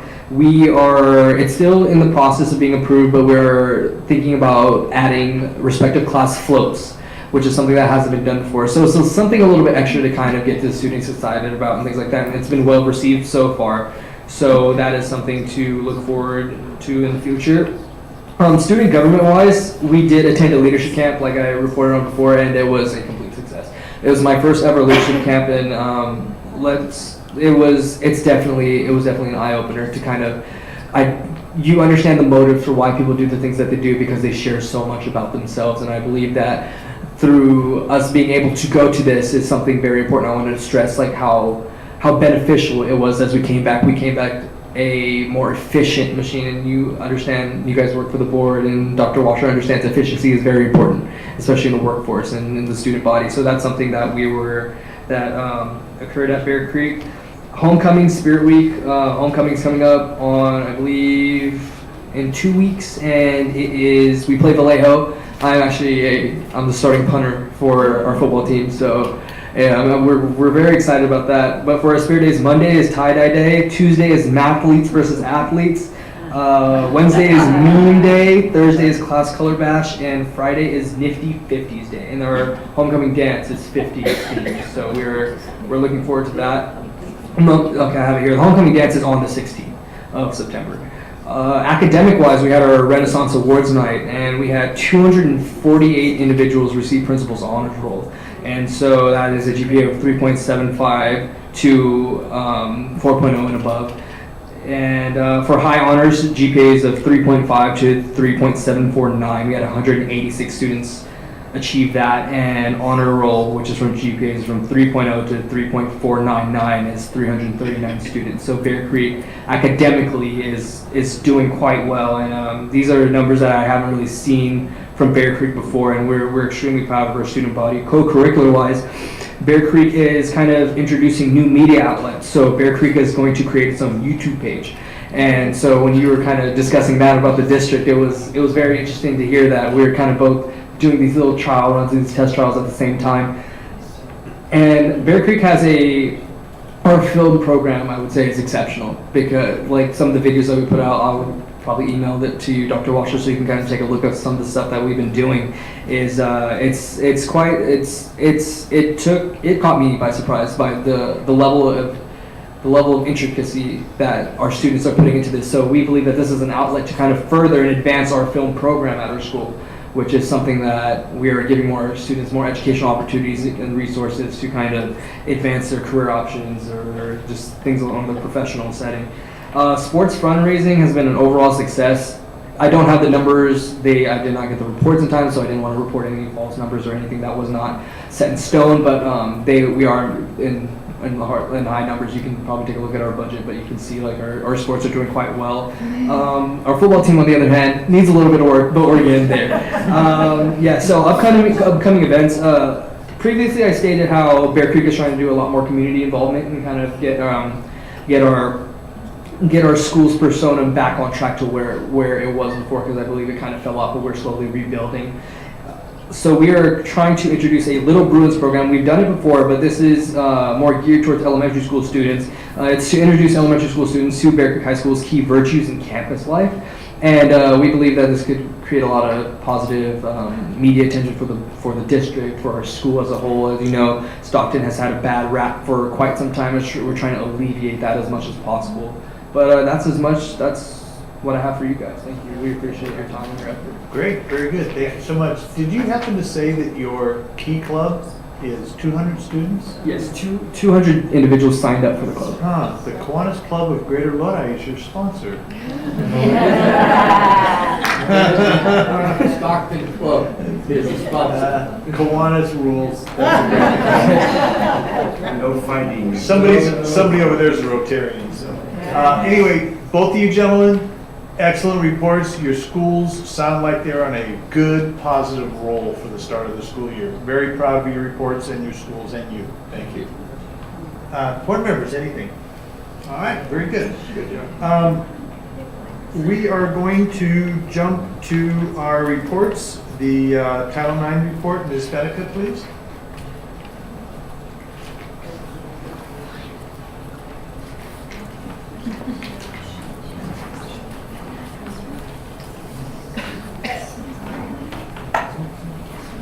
Good evening, President Heverly and members of the board.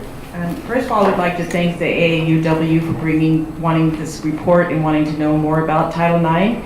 We'd also like to apologize for anything that happened this past spring. Would love to have the opportunity to work with them again. The Title IX report is basically here because a lot of things have changed in Title IX. We used to think of that as being the sports equity, which we do have. We even have girls wrestling now, so we do have a lot of equity in sports, but it has expanded. So if you can put it on the first page, and it'll talk about the obligations the school district have under Title IX.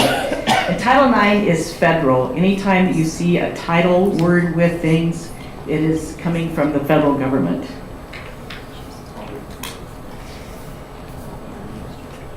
I got it. Thank you. Title IX protects all people from discrimination. If you look down to the very last bullet, it's our key issues that we need to look at in school districts. And that's athletics, as I said, but it's also sex-based harassment, treatment of pregnant and parenting students, discipline, and single-sex education. Just one of the things that have changed over the years when we used to exclude pregnant young ladies from school, which we do still have a parenting program, Horizons, at Plaza Robles. Students are allowed to stay in school. At this point in time, we even have lactation rooms set up for our female students. Go to the next slide. You have a playground area. Not on our campuses, but the Horizon does, yeah. Paso Robles has one. Yes, yes. We have preschool there too. Yes. This is from our own policy on harassment that we try as hard as possible to always be a safe place for everyone.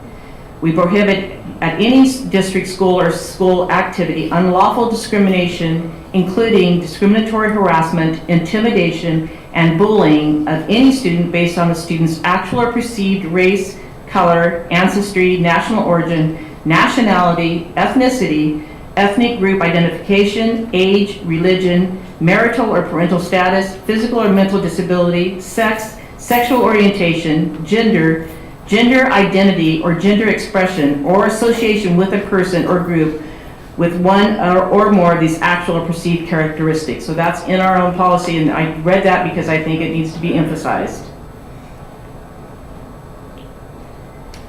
We have other board policies that protect our students. We have a sexual harassment policy, hate-motivated behavior policy, bullying policy, and marriage expectant parenting students policy. We also have instituted over the last 3 years PBIS, where we practice positive discipline practices and we try to create an environment of caring. Mr. Alvarez, would you like to talk a little bit about PBIS? Yes. President Heberly, Board, Dr. Washer. So, in the last 3 years, as you know, we've been rolling out a 5-year implementation plan for PBIS. And one of the things that we've been emphasizing, especially with the later cohorts, is the need to build up school culture that is inclusive and to focus more on the idea that students should feel through the use of clubs. And, you know, Bear Creek's Be a Bruin, Not a Ruin, being a part of that was really phenomenal. Mad props to the students who really participated and the staff that helped make it happen. Using that approach of being culturally inclusive, I think we're going to see a lot of positive changes with our students and our staff, as I've been encouraging administrators to also think about how their staff members are going to feel more positive, more appreciated, and more supported. Thank you. We also have trainings for staff through Keenan and Associates. There's sexual harassment awareness and response that all staff take, signs of abuse, staff obligations and responsibilities. PBIS builds consensus in various stakeholder groups. They create positive environments, and they use research-based methods for increasing desired student and staff behavior. The next slides are our advanced placement courses and the AP exam results and career technical enrollment, because we wanted to see how they are distributed by males and females. I'm not going to read all of these, but I'll give everybody a few moments to look at the slide. This is the 16-17 advanced placement courses. Ms. Becca, I did mention to a couple of the ladies, I don't know if everybody heard that this is available on the district website under this meeting's agenda that they can look at and print it out. You can also email me if you can't find it on the website, and I'll help you get it. Mr. Sandstrom, do you have something to say? No, I was just gonna, for those people who can't quite read or something, mention the difference between the colors between the green and the yellow. The green is male, the yellow is female. Could you talk a little bit about what goes on in the high school in the RAP classes? Well, again, Mr. Everly, members of the board, Dr. Washer, one of the things that, working with Ms. Vedek on this, but very interesting, is to make sure that we are getting, again, specifically towards Title IX, making sure that our female students and our male students they have all the same opportunities any student has on our campus. But one of those things is we always take that reflective look, but also planning ahead. Who's taking what courses and where are we seeing success? What can we build on? Where do we need to drive some further interest or encouragement? Because we know we might have things that are available for any and all students, but maybe some students just aren't aware of it. And you can see our distributions district-wide of who's in the AP classes, what students are being successful in the AP classes, the various charts you'll see there. But not surprisingly, actually, to me, in some areas we actually have some of our ladies outpacing some of our gentlemen, and some of our gentlemen in some courses that are more heavily enrolled with boys. But again, sometimes for us that's also awareness, making sure folks, everyone on our campus, but even our staff and people, are aware of what we offer, what the opportunities are for students. And again, the opportunities beyond that, the career tech ed pieces that come up, for what careers, what opportunities are available for any student, especially I'll say sometimes non-traditional careers as we branch into really focusing on STEM, STEAM type classes and things as well. What is available for everyone coming through and coming out of high school? And that's part of what is shown in some of these charts. On the next slide, it's the 16-17 advanced placement exam results.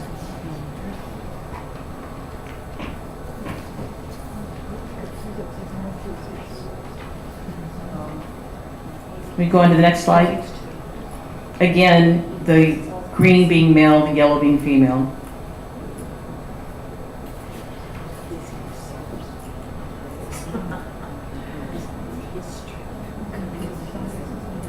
Some of these, the numbers were they're newer courses, and some of the numbers of students actually taken were quite low. Okay, then we have the 17-18 advanced placement courses.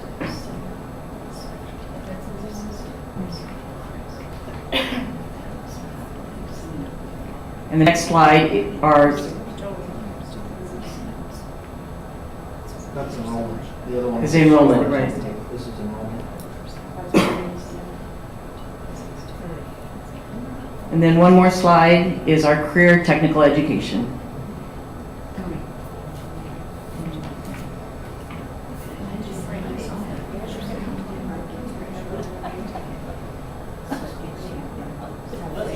Our counselors at our high schools do encourage our females and males to go into classes that are either traditionally male or traditionally female.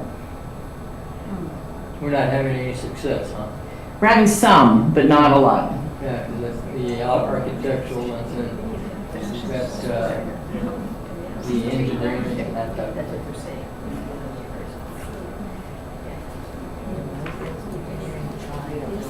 Do we have any questions from the board?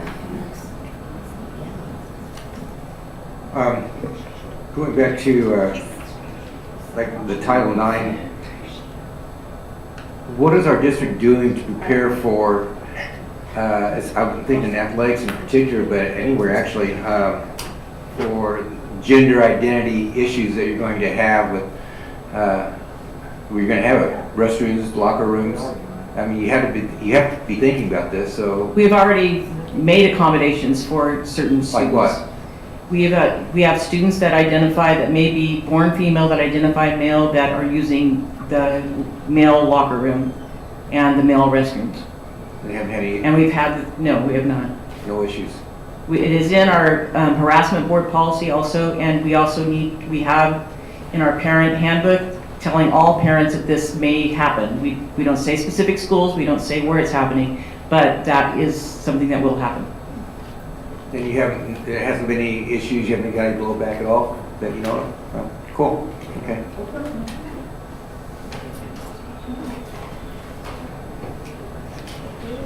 Is that it? Yes, Ms. Castle, please. Go ahead. I would like to welcome, we have many members of the AAUW chapter here with us tonight. Would you all mind standing so we can give you a round of applause, and thank you so much for coming tonight.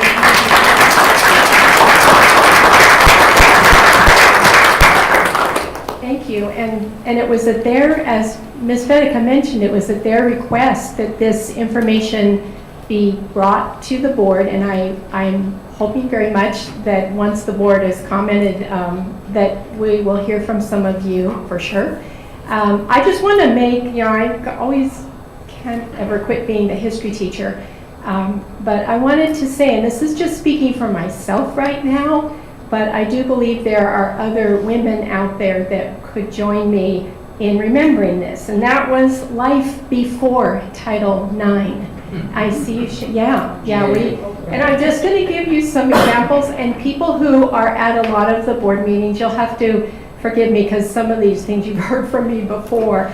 One thing that I so honor AAUW for is that in your mission statement, it is the advancement of equity for women and girls. And of course, this is what is interwoven throughout this report.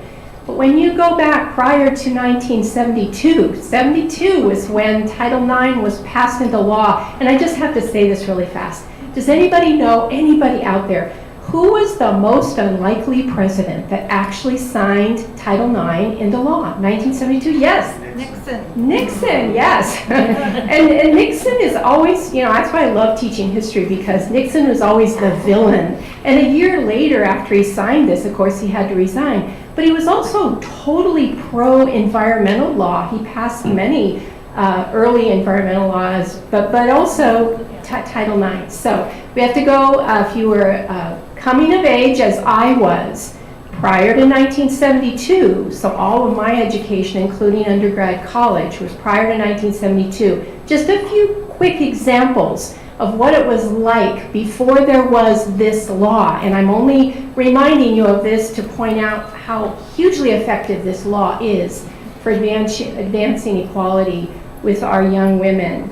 Okay, so this is the one you've all heard me say before. I love to play basketball, but because, and this was the thought back then, girls can't run, we were only allowed to play on special basketball courts that were half the size, because it was thought that we didn't have the endurance to run. And I hate this part about it anyway. When I was growing up, we bought that. Anyway, okay.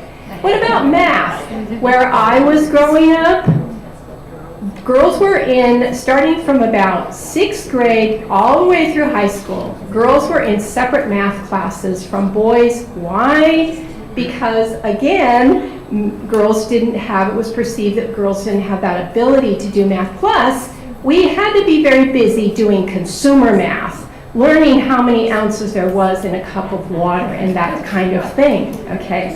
Okay, there were 3 professions that you could be prior to Title IX, 3 accepted professions. One of them was? Teachers. Teachers, yes. How many of you are teachers or were teachers? Yay, yes. Yeah. And the other one was? Nurse. And that was because both of those professions are nurturing professions. So moms can do it. They ought to be able to be a nurse and teacher. And the third one was? Secretaries. Yes. And all 3, once you got married, and that is if you were lucky enough to find a man and not be called an old maid, you had to quit. Because now you were destined to be the homemaker. Not that there's anything wrong with that, of course. Now, teen pregnancies. This is so sad when I think about it. Here's what happened with teen pregnancies. I had a very good friend who just all of a sudden disappeared from the campus one day, and no one knew what happened to her, but we all kind of surmised what happened to any girl that was going to have a child. And that was, they weren't allowed to be in school, and plus it was such a disgrace, and so they were sent away, we don't know where they were sent, but there were a couple of them we literally never saw again. So I can't tell you how, when Ms. Vedeka brought the policy to us about lactating stations at our high schools, like, holy cow, have we come a long way. Yes. Okay, and then just one more, and that is sexual harassment. And sexual harassment, if prior to Title IX, we can all agree, it was everywhere.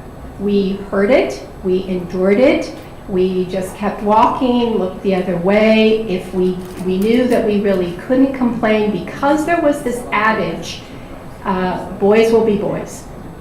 That's the way it is. No complaining, because nothing would be done about it anyway. So sorry for this trip down memory lane, but just I'm so glad you're all here. I'm so glad that you promote this advocacy for girls and young women, and that and I'm so glad that our district, as evidenced by this report, and no doubt there's work to do, I'm sure, but it's so much better than it used to be. And every time we have a girl athlete, a girl scholar, a girl who excels in the trades, the CTE classes, it makes me so happy within my heart, because those doors were all closed to those of us who are of a certain age. So thank you so much for being here. I like to Rick Bonnie, it was a full court, but you played 3 on each side of the courts. It was a full court basketball. You had 6 players on each team, 6 on one and 6 on the other, because you couldn't run them. And it was Rules Athletic Association. Thank you. Any other questions, board members? Well, if we're going down memory lane, I think I hold the title of being the only coach in Lodi Unified School District that had a true co-ed team, and it was tennis. I started teaching in '72. It took LUSD probably about 3 or 4 years before they caught up with Title IX. And so if there's one tennis team, if girls came out and they could make the cut, they were on a team, and they did. And So, you were the coach? I was a coach, yes. Thank you. We had a mixed team, co-ed team, girls and boys. There's only one tennis team in those days. Sharon Cerisa, AAUW. My concern, my granddaughter just graduated Lodi High, and I'm proud to say with high honors, and she's now at Seton Hall in New Jersey. But she played softball, and the girls are still waiting for a facility at Lodi High to play softball at Lodi High. They go over to Stockton Street. They have to lug all of their equipment over there, all of their equipment back, and you know, they've got that beautiful new field and track, and the boys have great facilities. I went to Stag, and they have all the facilities for girls. They have a beautiful softball diamond for the girls. And Lodi, I don't know, you know, that to me is where the Title IX is missing. The facilities are lacking for the girls. They're being built for the boys, but not for the girls' teams. And there's not even a storage over there for them. They literally have to take everything over and back in their trunks. And parents and that are carting this stuff back and forth. That's my problem. Sharon Cerisa, Yes. are you the same? Oh, are you Daryl Tolkien? I said I know him. I know you. I know you. Yes. I said, was he in Fremont? And they all said, no, he's Lodi. No, he was in Fremont with you at Kennedy High School. You got it. Oh. See, I knew the name, but you know, we both aged. Hey, back in the day when that was Kennedy, was great because it was, we were the modular schedule. We were all experimenting with ways to make kids more successful. And we kept trying. And then I went to American and opened that one, the School Without Failure. And then went to Irvington, and we were in New American High School and made fabulous changes. So education, that's my heart. And like I said, when I watch, you know, the girls, I really thought they were getting, Shafted. yeah, they were getting,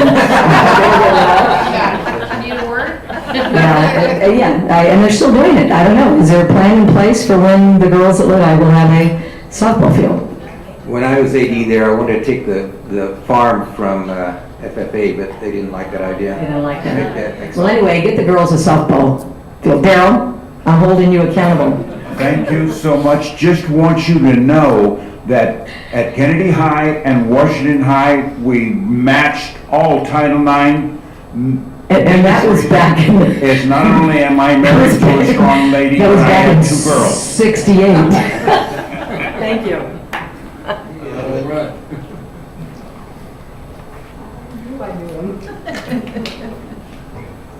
Pat Druin, AAUW. Don, I think we need additional reports, so I'm just telling you. With regards to athletics, how are we? How are the teams represented?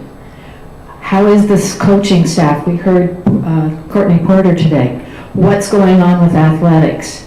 And with regards to all of these, I think we needed additional information because I think some of these classes had only one boy in them. And that makes a whole big difference. You know, 100% boys, well, if there's only one enrolled, it's only one. Thank you. Thank you. We could speak to athletics right now. I mean, Mr. Sandstrom, do you want to talk a little bit? Please do. That's been brought up twice, so let's talk. Sure. Thank you, Mr. Haverly, members of the board, Dr. Washer. Ms. Vedek asked me if I wanted to talk a bit. Sure. And there's a microphone. But not too long. Yeah. Just pull the plug when you're. Especially in the line of athletics, we've done very well the last few years, especially in expanding our programs. Probably one of the biggest areas that is still a challenge is in facilities. Some of our school sites literally don't have the space to add another facility, and that's always the hard thing. We have this, similar to Lodi not having softball stuff, we don't have a soccer field for girls to play on when we have boys playing, those kinds of things, and so we're constantly shuffling fields around. Hopefully some of that gets alleviated with the building of new all-weather surfaces that can be used throughout the winter and those kinds of things.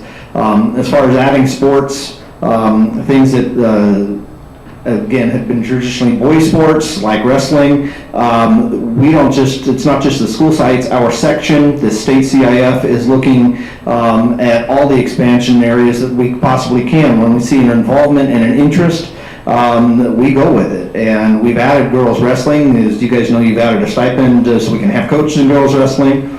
I think Ms. Droom brings up an excellent point of what kind of representation do we have within our coaching staff.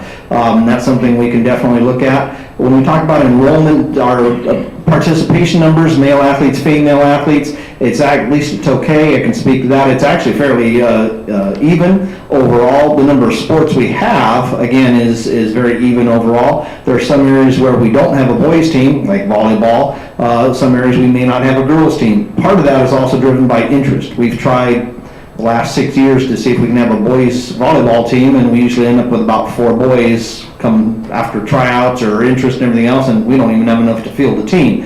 So part of that is driven between student interest. Some of it's definitely geared by facilities, which we've worked with the district really diligently on, making sure we can get facilities and change our facilities. We've added things like team rooms for girls. When our school was, when Tokay was built, team rooms for women's sports didn't exist. They just didn't exist. So how can we take our existing facilities and make it so we can have stuff along those lines? And we've worked very, like I said, diligently over the last few years to make those kinds of things happen. The other thing that we are now required to do is on all websites, high school websites, they have to list every sports and all of the female and male sports and how many people are participating. So that is a requirement for Title IX at this point in time. Those are on the high school schools websites. Yes. website. Okay. For the prior year. Okay. Yes, At least ma'am. they're supposed to be. Okay.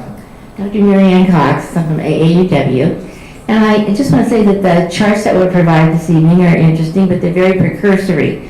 So to make any assumptions from them, you'd have to know the N, the number, on each one of those areas. And that the emphasis was on advanced placement, which is a very limited number of students in any school district. So we would want to see a broader analysis of what actually is happening with the students in not just the career technical, but in the college preparatory courses in order to have a better idea of what's happening. And then we'd like to know what's being done, more specifically from counselors or from teachers to encourage students into these fields, because students need information and they need career counseling and they need opportunities to experience that. One of the things that AAUW does is we have what we call the Tech Trek program, and we take 7th graders, and we can only choose 4 of them per year from 7th grade, and we send them to a camp. And these students are usually students who have no experiences with the sciences, and they come back all fired up that they want to go into the field of math and science. But unless you have opportunities and set up so that students have these exposures, then you're not encouraging students in terms of the Title IX mandate. So, thank you. Thank you.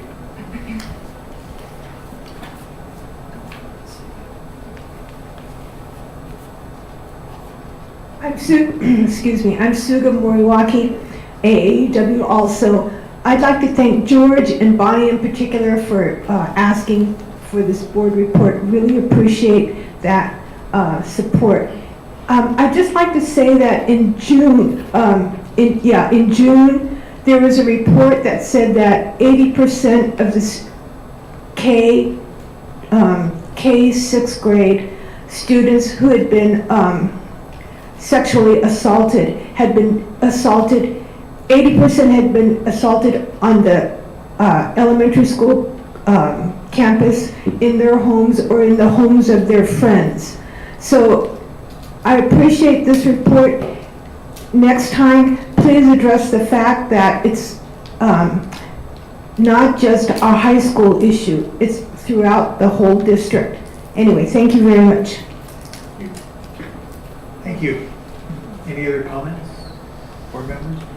Well, I just want to add my thank you for you ladies coming to this. It's nice to see some familiar faces. I know several of you. And I'm sure you know my mother, Sarah Heberly, and my mother-in-law, Elva Dale.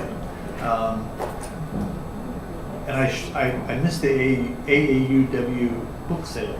I know it's a lot of work. So thank you very much for coming to that. No other questions? Yeah, go ahead, Carl. Suga, you're my point of contact on this. So apparently we didn't hit all of the things in the report that you guys would like. So if you could kind of get together and have a spokesperson and maybe work with Don to show what you want, to see what you want on there, so we could better fulfill what you're asking for. Okay? Is that okay with you?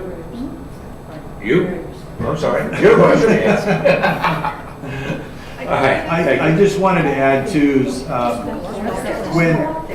come on up. When my wife was in college and she took inorganic chemistry, she was the only female. And she ended up graduating with a biology major and a chemistry minor, which was really unique in those days. And of course, she's still very active in science, and she volunteers in science competition. And the young ladies are just, I think what you do or did as teachers and what she's doing really helps the girls see that, you know, there are paths open to me, wherever that interest of theirs lies. And I think just by having them there encourages them to expand and explore and try something new. So thank you for all you've done. Yes, ma'am. Becky Hamner, AUW. I have a question, and it's not so much for the board because you're not in the classroom, but maybe for Mr. Sandstrom or other people on the staff who are teachers. You know, we worked very hard last April to present this program and to make it available to all of the seniors in Lodi Unified. And so we had a very disappointing, turnout, to say the least. So I think we would like to know, if we tried to do something like this in the future, how could we be more successful in, in partnering with the school district to do something like this? If I can respond, I would say that you contact Dawn Medica, and she will make sure that she gets the right people together to get advertisement out or help with any kind of marketing strategies, and we will make sure that we get the word out as best that we can. We also discussed having events actually at the school site and possibly after school, because we run after school programs at all our high schools. Was the program that you're discussing, Ms. Hamner, is that outside of school hours? Yes. Oh, okay. Yeah, it was we held it at the public library. Oh, that's right, yes. Yeah. I know what you're talking about, okay. Thank you. I'd like to address that, if you don't mind. I'm Jen Castle. I teach at Tokay High School. Several of you were my teachers. Several of you were co-workers. I'm very, very pleased to see you here. So I wanted to say that. And I think that I've been with the district for 25 years. It's very cool to see community stakeholders show up at board meetings, and to get that kind of input, I think, is very authentic. And I know that I appreciate it. I am a teacher of seniors. I am also Tokay's co-coordinator of our after-school program, and your program would be very welcome both in my classroom and I think especially suitable, like Ms. Fedek has said, in the context of our after-school program. So I I just think it's pretty exciting when we have that kind of cross talk going on. I know that we have LCAB, we have the board is always working on trying to involve more community members. So I just kind of think this is fabulous, and as a classroom teacher, I'm happy to support whatever you're bringing in, definitely. Thank you. Thank you. Anyone else? Well, thank you, Ms. Vedica and staff. Appreciate your report. Alrighty, like I said, we're going to kind of jump around a little bit. We're going to go back to communications, and the next group up will be employee group representatives. Please rush forward.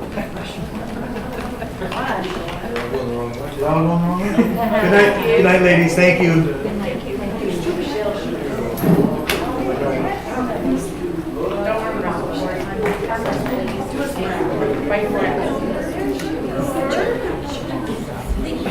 Thank you all for your service. Your son is doing an excellent job. He's so much fun. Yeah, he's a big one. See you.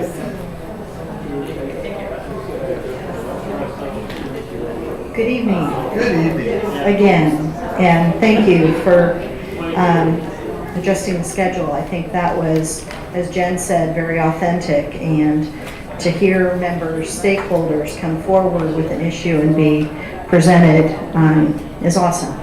And so thank you to staff who worked on that and the board.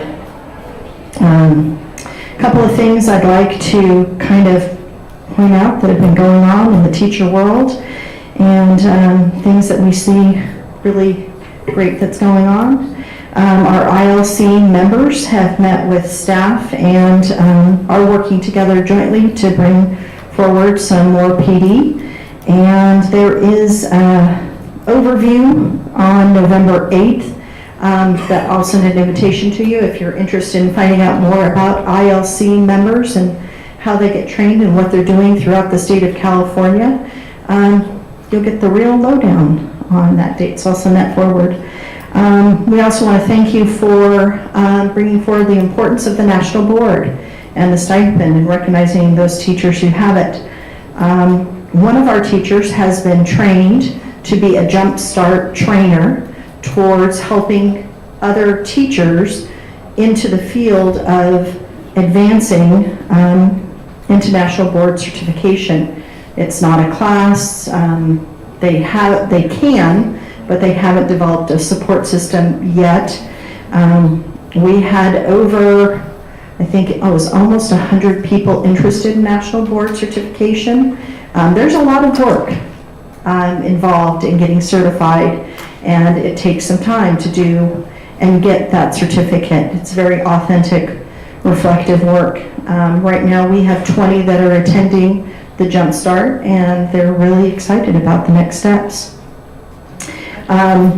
We thank you and wish that we weren't approving waivers for intern programs for teachers, but even with interns, we'd like to see what we're doing for next steps for our new teachers coming in, those that don't qualify for BITSA, what kind of support system. So we'd like to continue to work with Dr. Washer and the conversations that we've had about what can Leah do to help facilitate some kind of support system for those teachers. Some school sites have done their own kind of mentoring, and that seems to be at the high school level that we've heard those things. So we kind of want to make sure that we're holding on to those, as far as our numbers go, 65 interns to keep them. That they're not non-reelect next year, that we give them all the support that they need to continue on. LCAP. We've had some good conversations. I'm really excited. I've had some conversations with board members and Dr. Washer, and going forward with how can we bring about information and sharing about what school sites see as important. So as we heard the dates tonight on a couple of the meetings, we'd like to really see what we can do about sitting down together, all of us, as to how can we go forward with the approach. Still seems the same, that we set a date and we're inviting them to a meeting at night, what can we do to facilitate a real dialogue or exchange of ideas and plans. So we look forward to seeing more of that in the next couple of months. Leah is very interested in helping facilitate in any way, or making sure that teachers can share with you, just as the projects for facilities, those things that make a difference in each student's life. It's, teachers see it, they live it, they breathe it. They've got some good ideas, so we need to make sure that we're really harnessing those suggestions moving forward with those LCAP areas. As tonight and Mr. Porter talked about the stipend, we hope that it's, the thought that we are possibly closing the door to any coach in the future. We know that the best of all worlds would be separate coaches. We understand that there was a outline of what had to be done, but if we are to attract and retain teachers and coaches, we need to make sure that we're compensating them for their time. I can tell you from personal experience, good Lord, is Courtney still in the room? My son would never have, achieved the things that he did without the superb coaching, the opportunities, the hours of going to tournaments. Good Lord, all I had to do was drive kids at that, and he did a lot of that organization to get them to tournaments. What those coaches do and the dedication, if we can't recruit somebody, let's make sure that we don't have any child go not playing a sport because we don't have a coach. So let's look at resolving that and making sure that, of course, tonight I heard there's 3 and I thought there was only 2. So let's move forward on that to resolve that issue and be done. And teachers are looking forward to greater involvement on Measure U. We are excited to see that property's been purchased and the next steps are on their way. And we look forward to hearing from you about all of those next steps and changes that come for each of the sites. Thank you. Thank you. Any other labor representatives?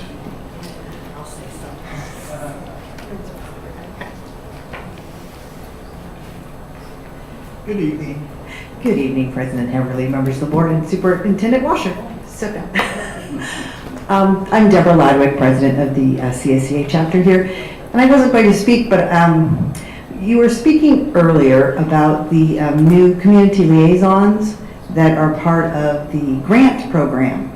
And I have to tell you that I had the opportunity to go talk to these folks when they first came for their training, and I don't know if I have a superlative that will accurately describe. That training program was spectacular. It was such a great thing to see that we're going to have folks who are going to go in on their first day and actually have an idea of what they're supposed to do. This is a new program, it's a new thing, and they were being trained in what their expectation was. And for many of us, we come to work on our first day, depending upon what we are. We might be a custodian or a paraeducator, someone who works in food service.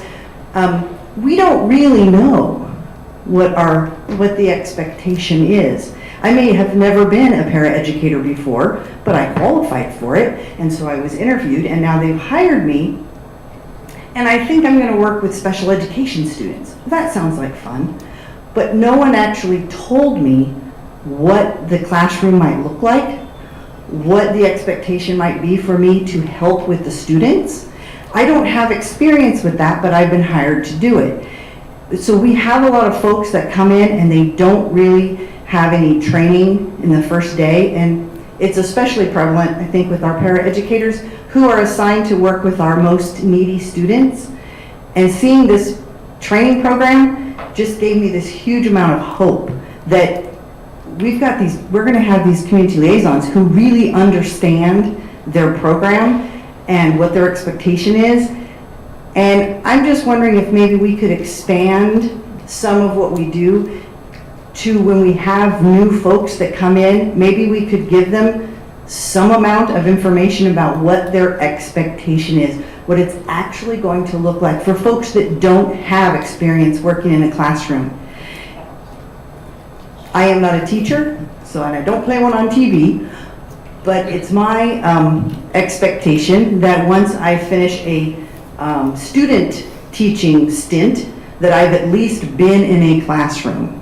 But someone who comes to work in food service may have experience, but they may not have ever fed 500 students in 20 minutes.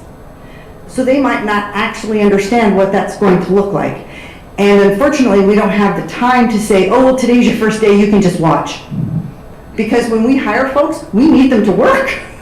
We don't have the opportunity, it isn't like, well, you can come for a week and take some notes, and then, next week we'll get you started.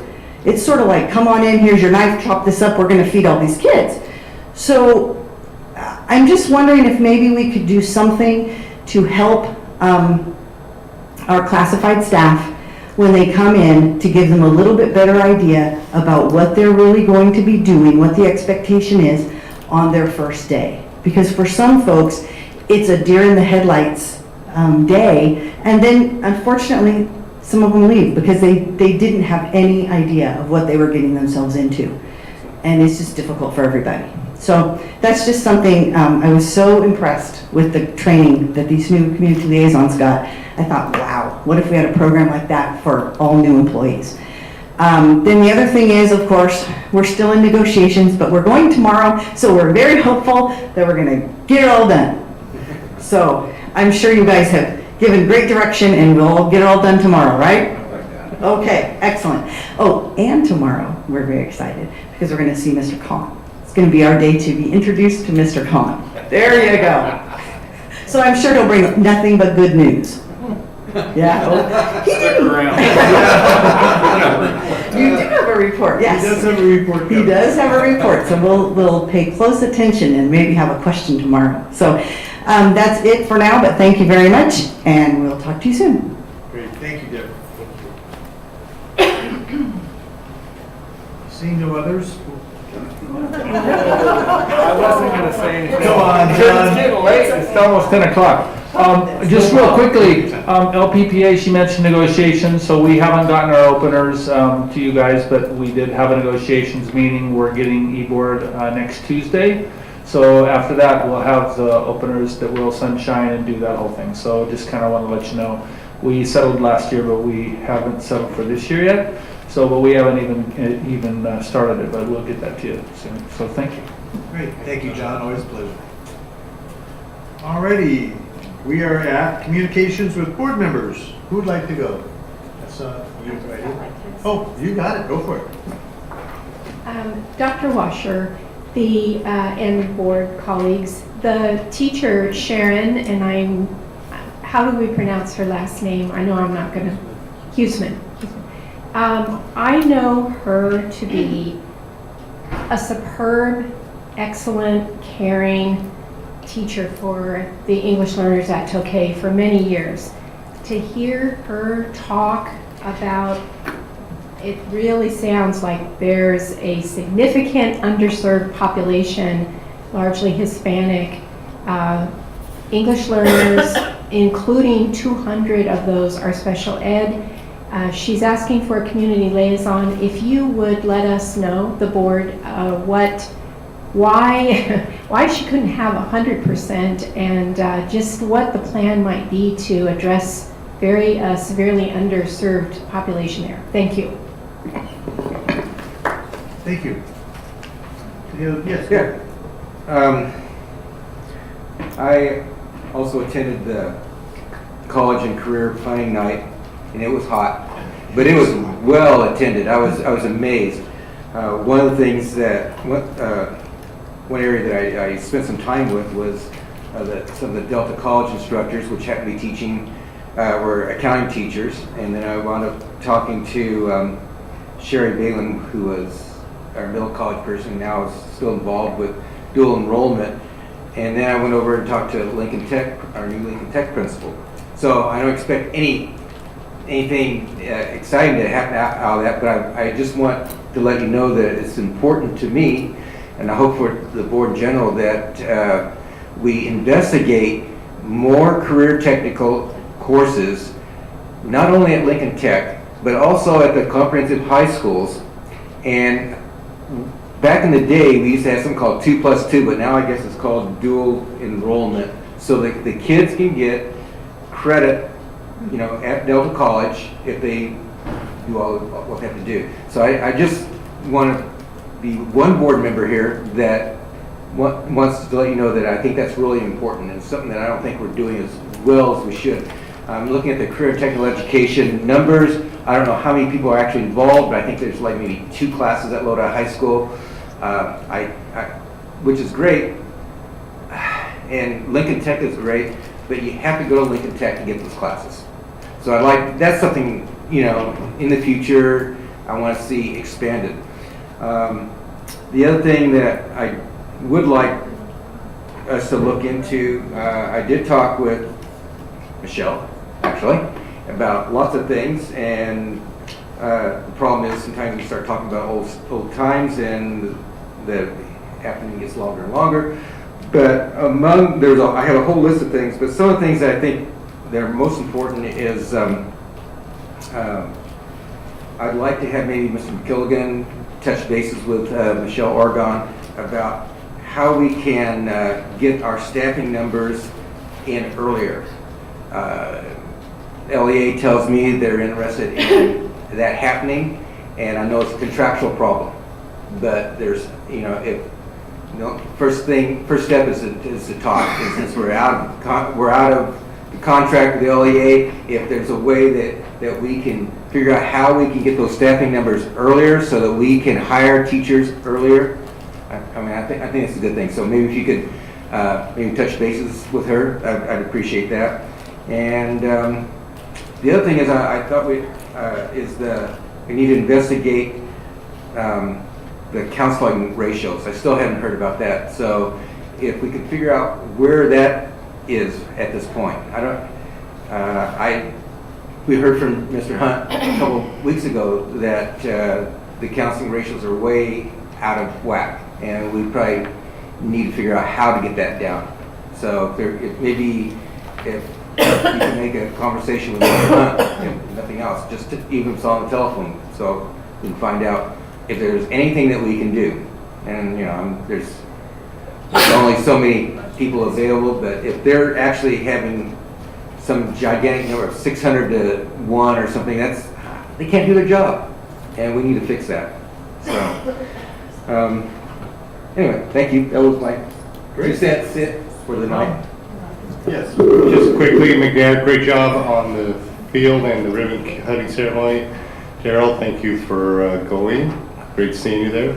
It was especially nice seeing you in a coat and tie when I was not wearing one. So I can't believe it, Daryl. I can't. Let us know you weren't in a coat and tie.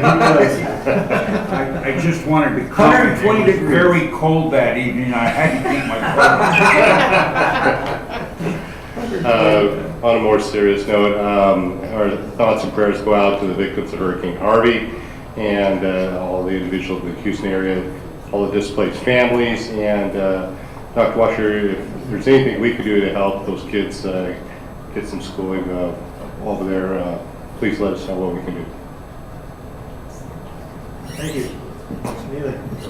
I echo Mr. Freitas' comments on the victims of Hurricane Harvey. Anything we can do would be great.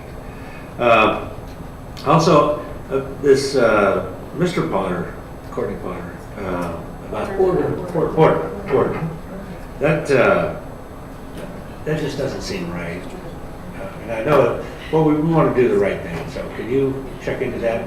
What's going on there? I know that no one did anything on purpose to hurt anybody. We just would like to find out about that.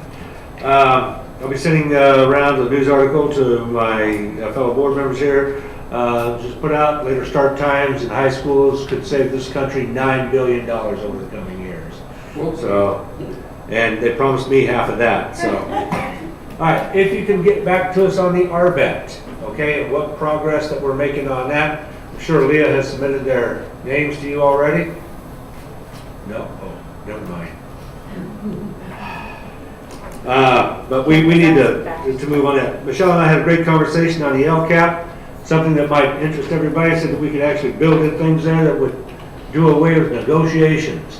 Oh my God, what a fantastic idea. And if she knows how to do that, we need to find out.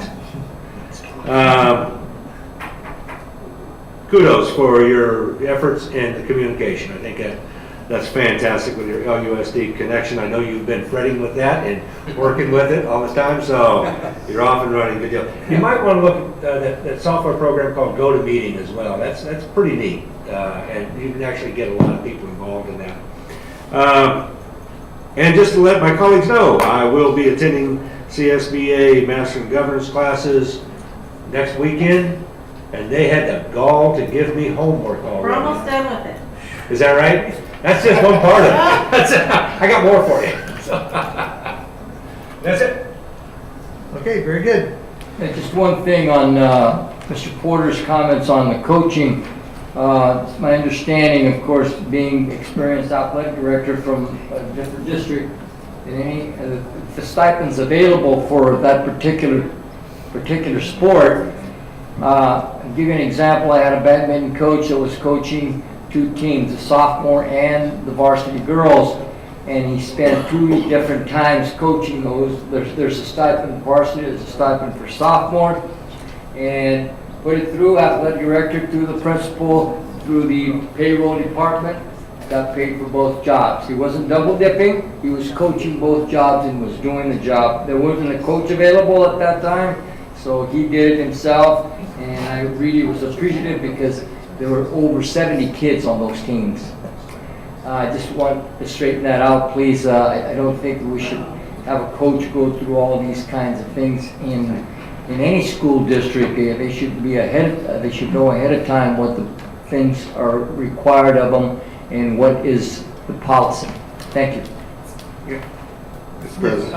I just wanted to make mention with what Mr. Nava has said. One of the problems as far as coaching is concerned, in the old days, before some of you were born, we were able to get as many coaches as we needed because there were 4 years of physical education required.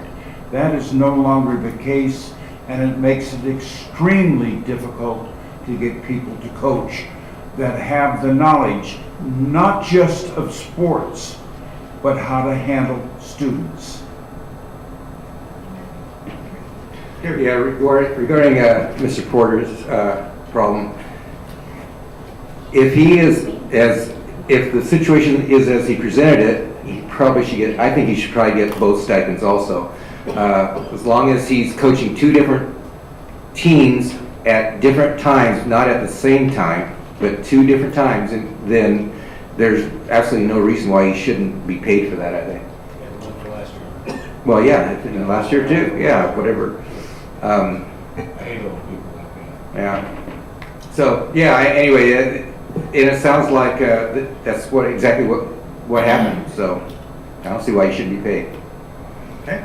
Also, I'd like to echo that coach's stipends.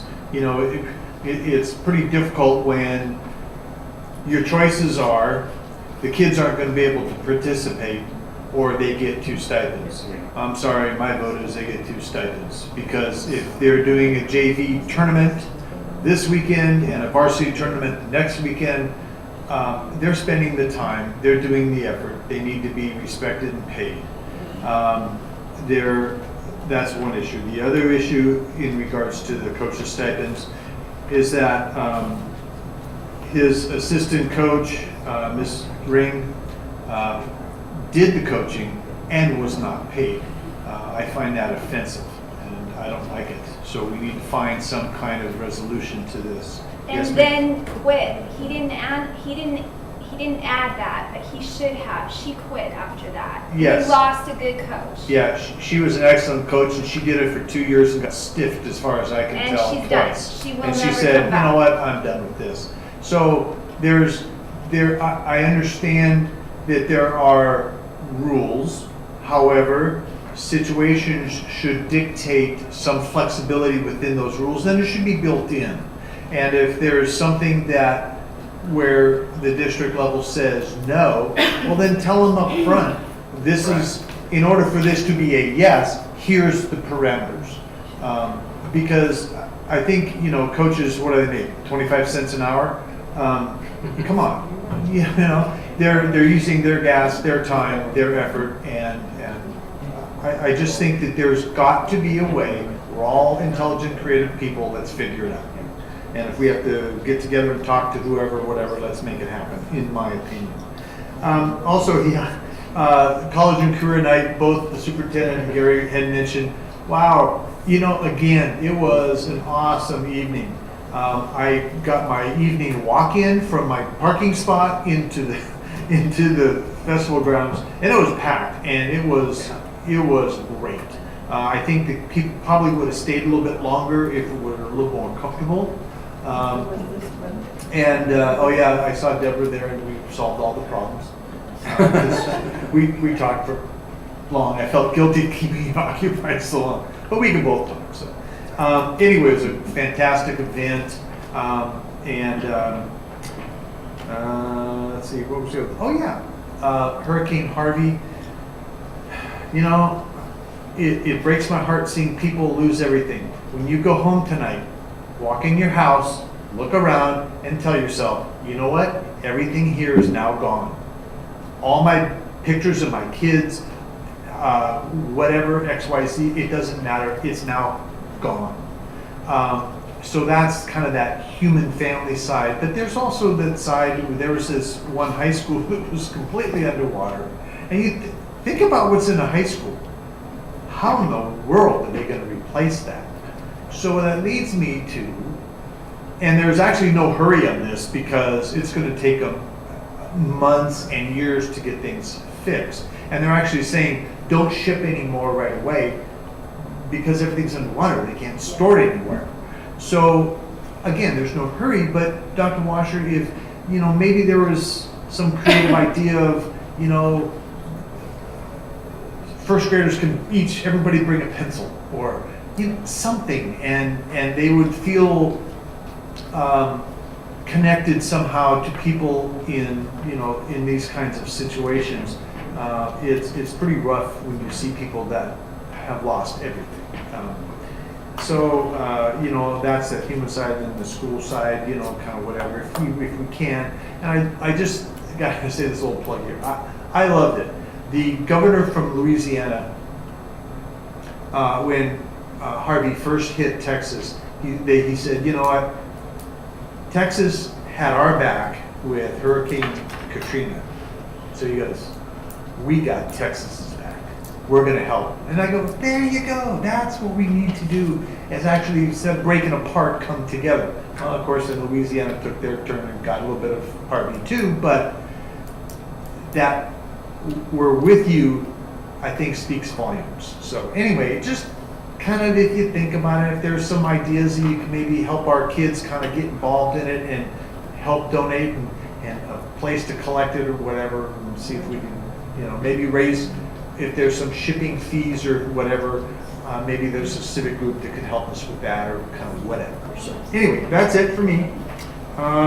Superintendent, do you have any other comments? I just want to remind everybody about Casino Night coming up on October 21st. It is a big fundraiser for Got Kids. Want to recognize and thank the Michael David Family Foundation for donating over $22,000 to Got Kids from their proceeds from Reggae and Rome. We did absolutely nothing except have a good time at the event. So thank you very much for their support. I just want to tell Felipe, your Lodi High's supply drive is supposed to be on our Facebook page here pretty quick, so get you some advertisement for that, and I think that's exactly what our board members were talking about, so thank you very much for that. And please feel free to leave when you need to. I already told him. Oh, okay. Yeah, I waved at him. Oh, shoot, I lost. It's 10 back to 10. His buddy left already, so. He doesn't have to go to school. You lost the bet. I lost the bet. Are we after 10? Yes. Ah, party at Washer's house, huh? Yes. So, that is all for communications. We do have 2 reports left. And, board members? Save them. Do you want to table them, or would you like to continue them? Table. I hear Dr. Washer saying, go, I've got all night. No? Oh, is that what she said? Board I members, move we table what's your both pleasure? of them till next week. Okay. Anybody else? Second. Are you okay with that? I'm just fine with that. Lisa, are you okay with that? She'll be here. Yeah.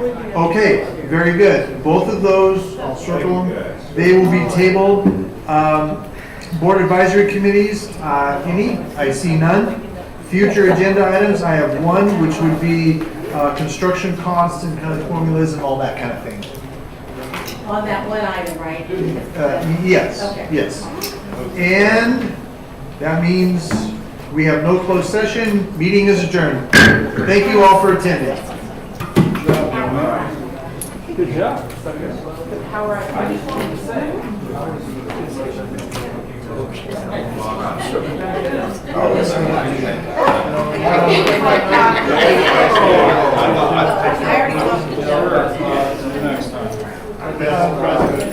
Keep us posted on the government, so we can make sure to.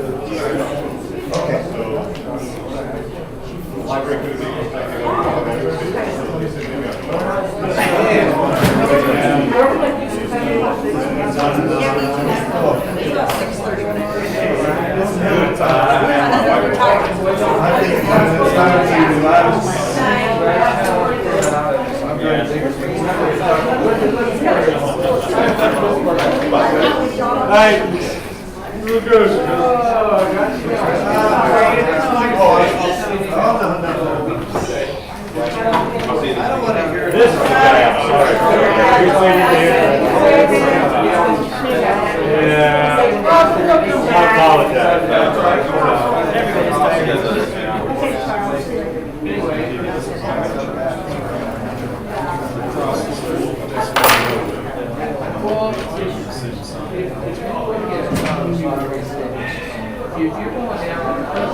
Well, you know where it's going.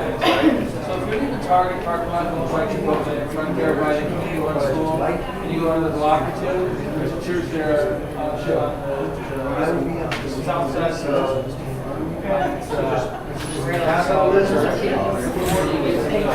I always do this now. Anyway, It's like every time our board has a function, are you gonna be? Yeah. Because all of a sudden it closes up and people.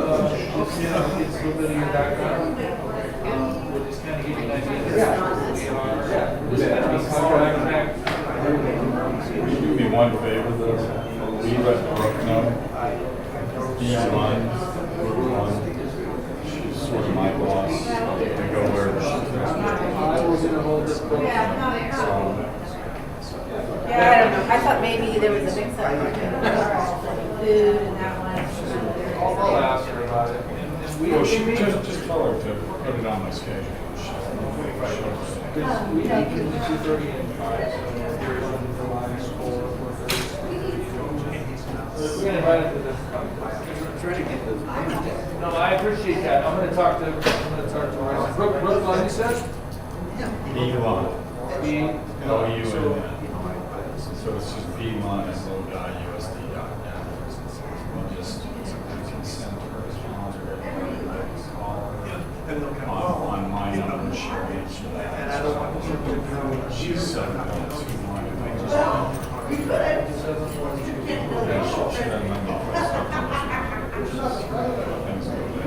I thought, you know what, I love to listen to you. You did a good job explaining. I even understood what you were saying. Well, thank you. Yeah, no, it's very good. Really? Hi, how are you? I'm good. He's excited to come to his place. If you want to, I don't know what we can see. And you notice. You kind of know where I'm coming from. I was going to set it enough time. You know, I think ideally I'd like to see, you know, the suggestion of the numbers and what like. Can I try? I'd like to see return that form or that or. Yeah, me too. I got like. What if 2,300 is a school? They're talking about businesses and everything, and I'm going, it's silly to kind of do that, but we've had started a discussion. So I think if we start a discussion, you know, you can look at the thing I gave everybody last, and it's articles, contracts, and basically, we would just like a policy for the district to take into consideration that this kind of issue is just as important to us as teachers are in all the classrooms. I feel like if anybody teaches got 40 years, that's what I feel. That's a good way to kind of put it. But if you want to talk to Linda a little bit about and honestly, it says that effective. So that's my concern. Unless you wanted to, like, make it air. And that's why I say, one side up.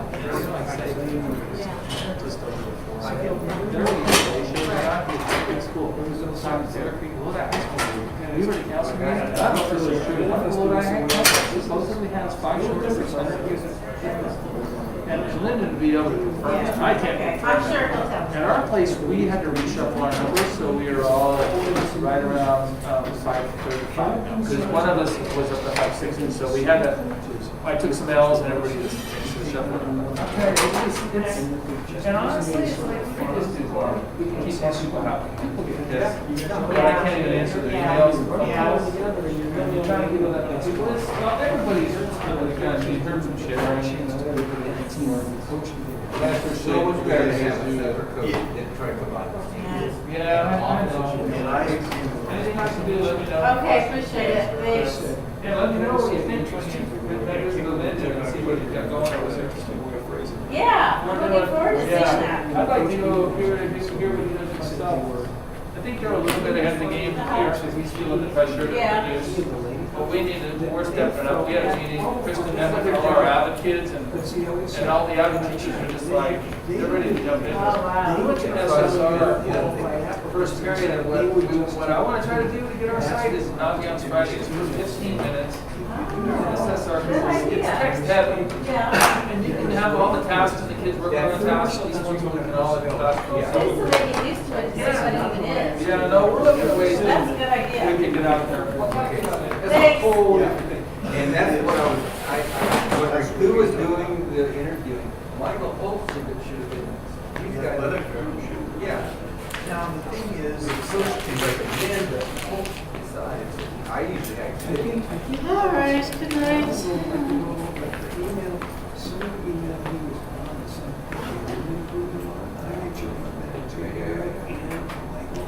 Because I wasn't sure if Mike was more caught in the situations. I don't know what Mike was in court and talking about. But Michael could have been just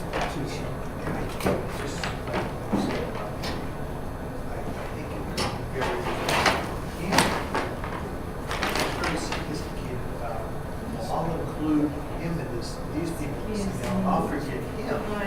And then all of a sudden, you know, Bolts is kind of confused, all he hears is stuff that through the email system. And you know, from what I hear, Bolts is like, what a good guy. He's young. And here's this is a good example of what I think the athletic director should not be doing. He's a head football coach. That's a full-time job. And now he's dealing with stuff that he doesn't really care about.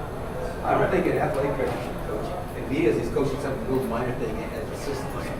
So I know. Yeah, I got caught in that a little bit. Yeah, I know he did. I know he did. Because it is a very different thing. And what it instantly says is, well, you care about his football is a big.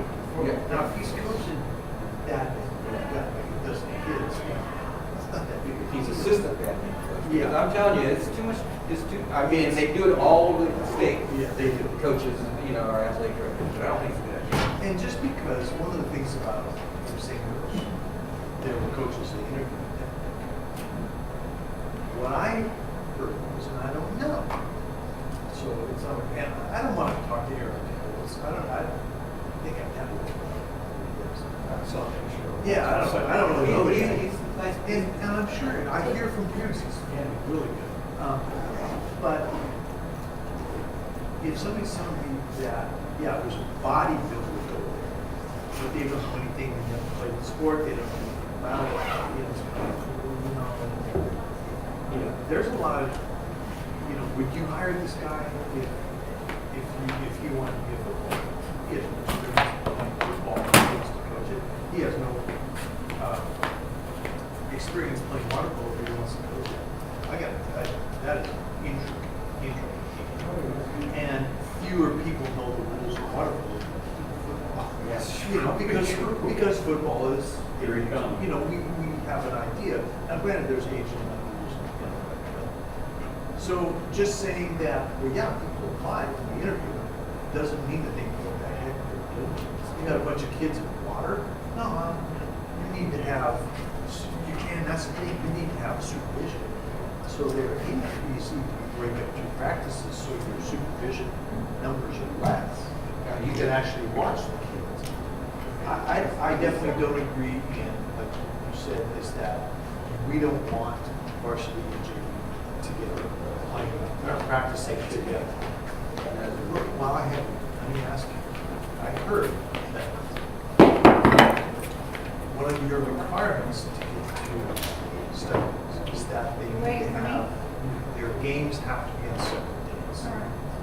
Will that be separate tournaments unless there's no way to avoid it? That's tournaments, I'm saying.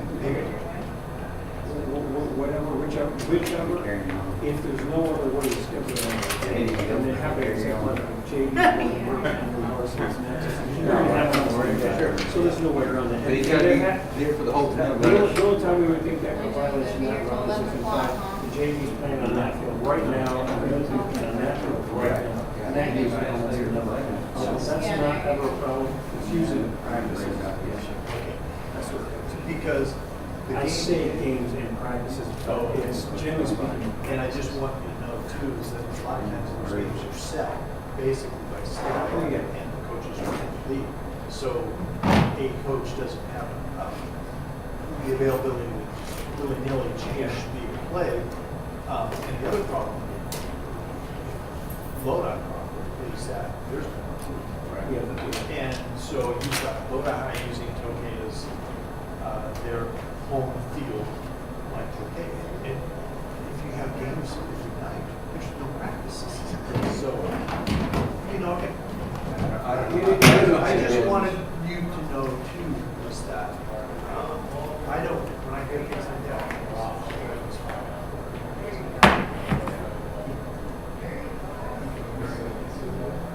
very sneaky. Yeah, I don't believe what he says. He's right. Oh, that's very interesting. Let me look at that. It's not, I'm not going to jump to that. You done already? Yeah. And you know, I am very concerned about the fact that because I realize that's a disservice for all because it's very good. If you want to coach, so. Well, I can guarantee he'll still coach, but he may not coach the team. That's what it's for. Yeah, those are the questions. And that's okay. I don't know why they had to figure this out. Ron? It's too many of the areas talking about it. It's like you just getting the brand. Gotta be smarter than the thing. That's your. When you're good for you help someone else has to start seeing what He should be a mentor to lower level coaches. I mean, he should. That should be part of his job description. When he was coaching at UOP,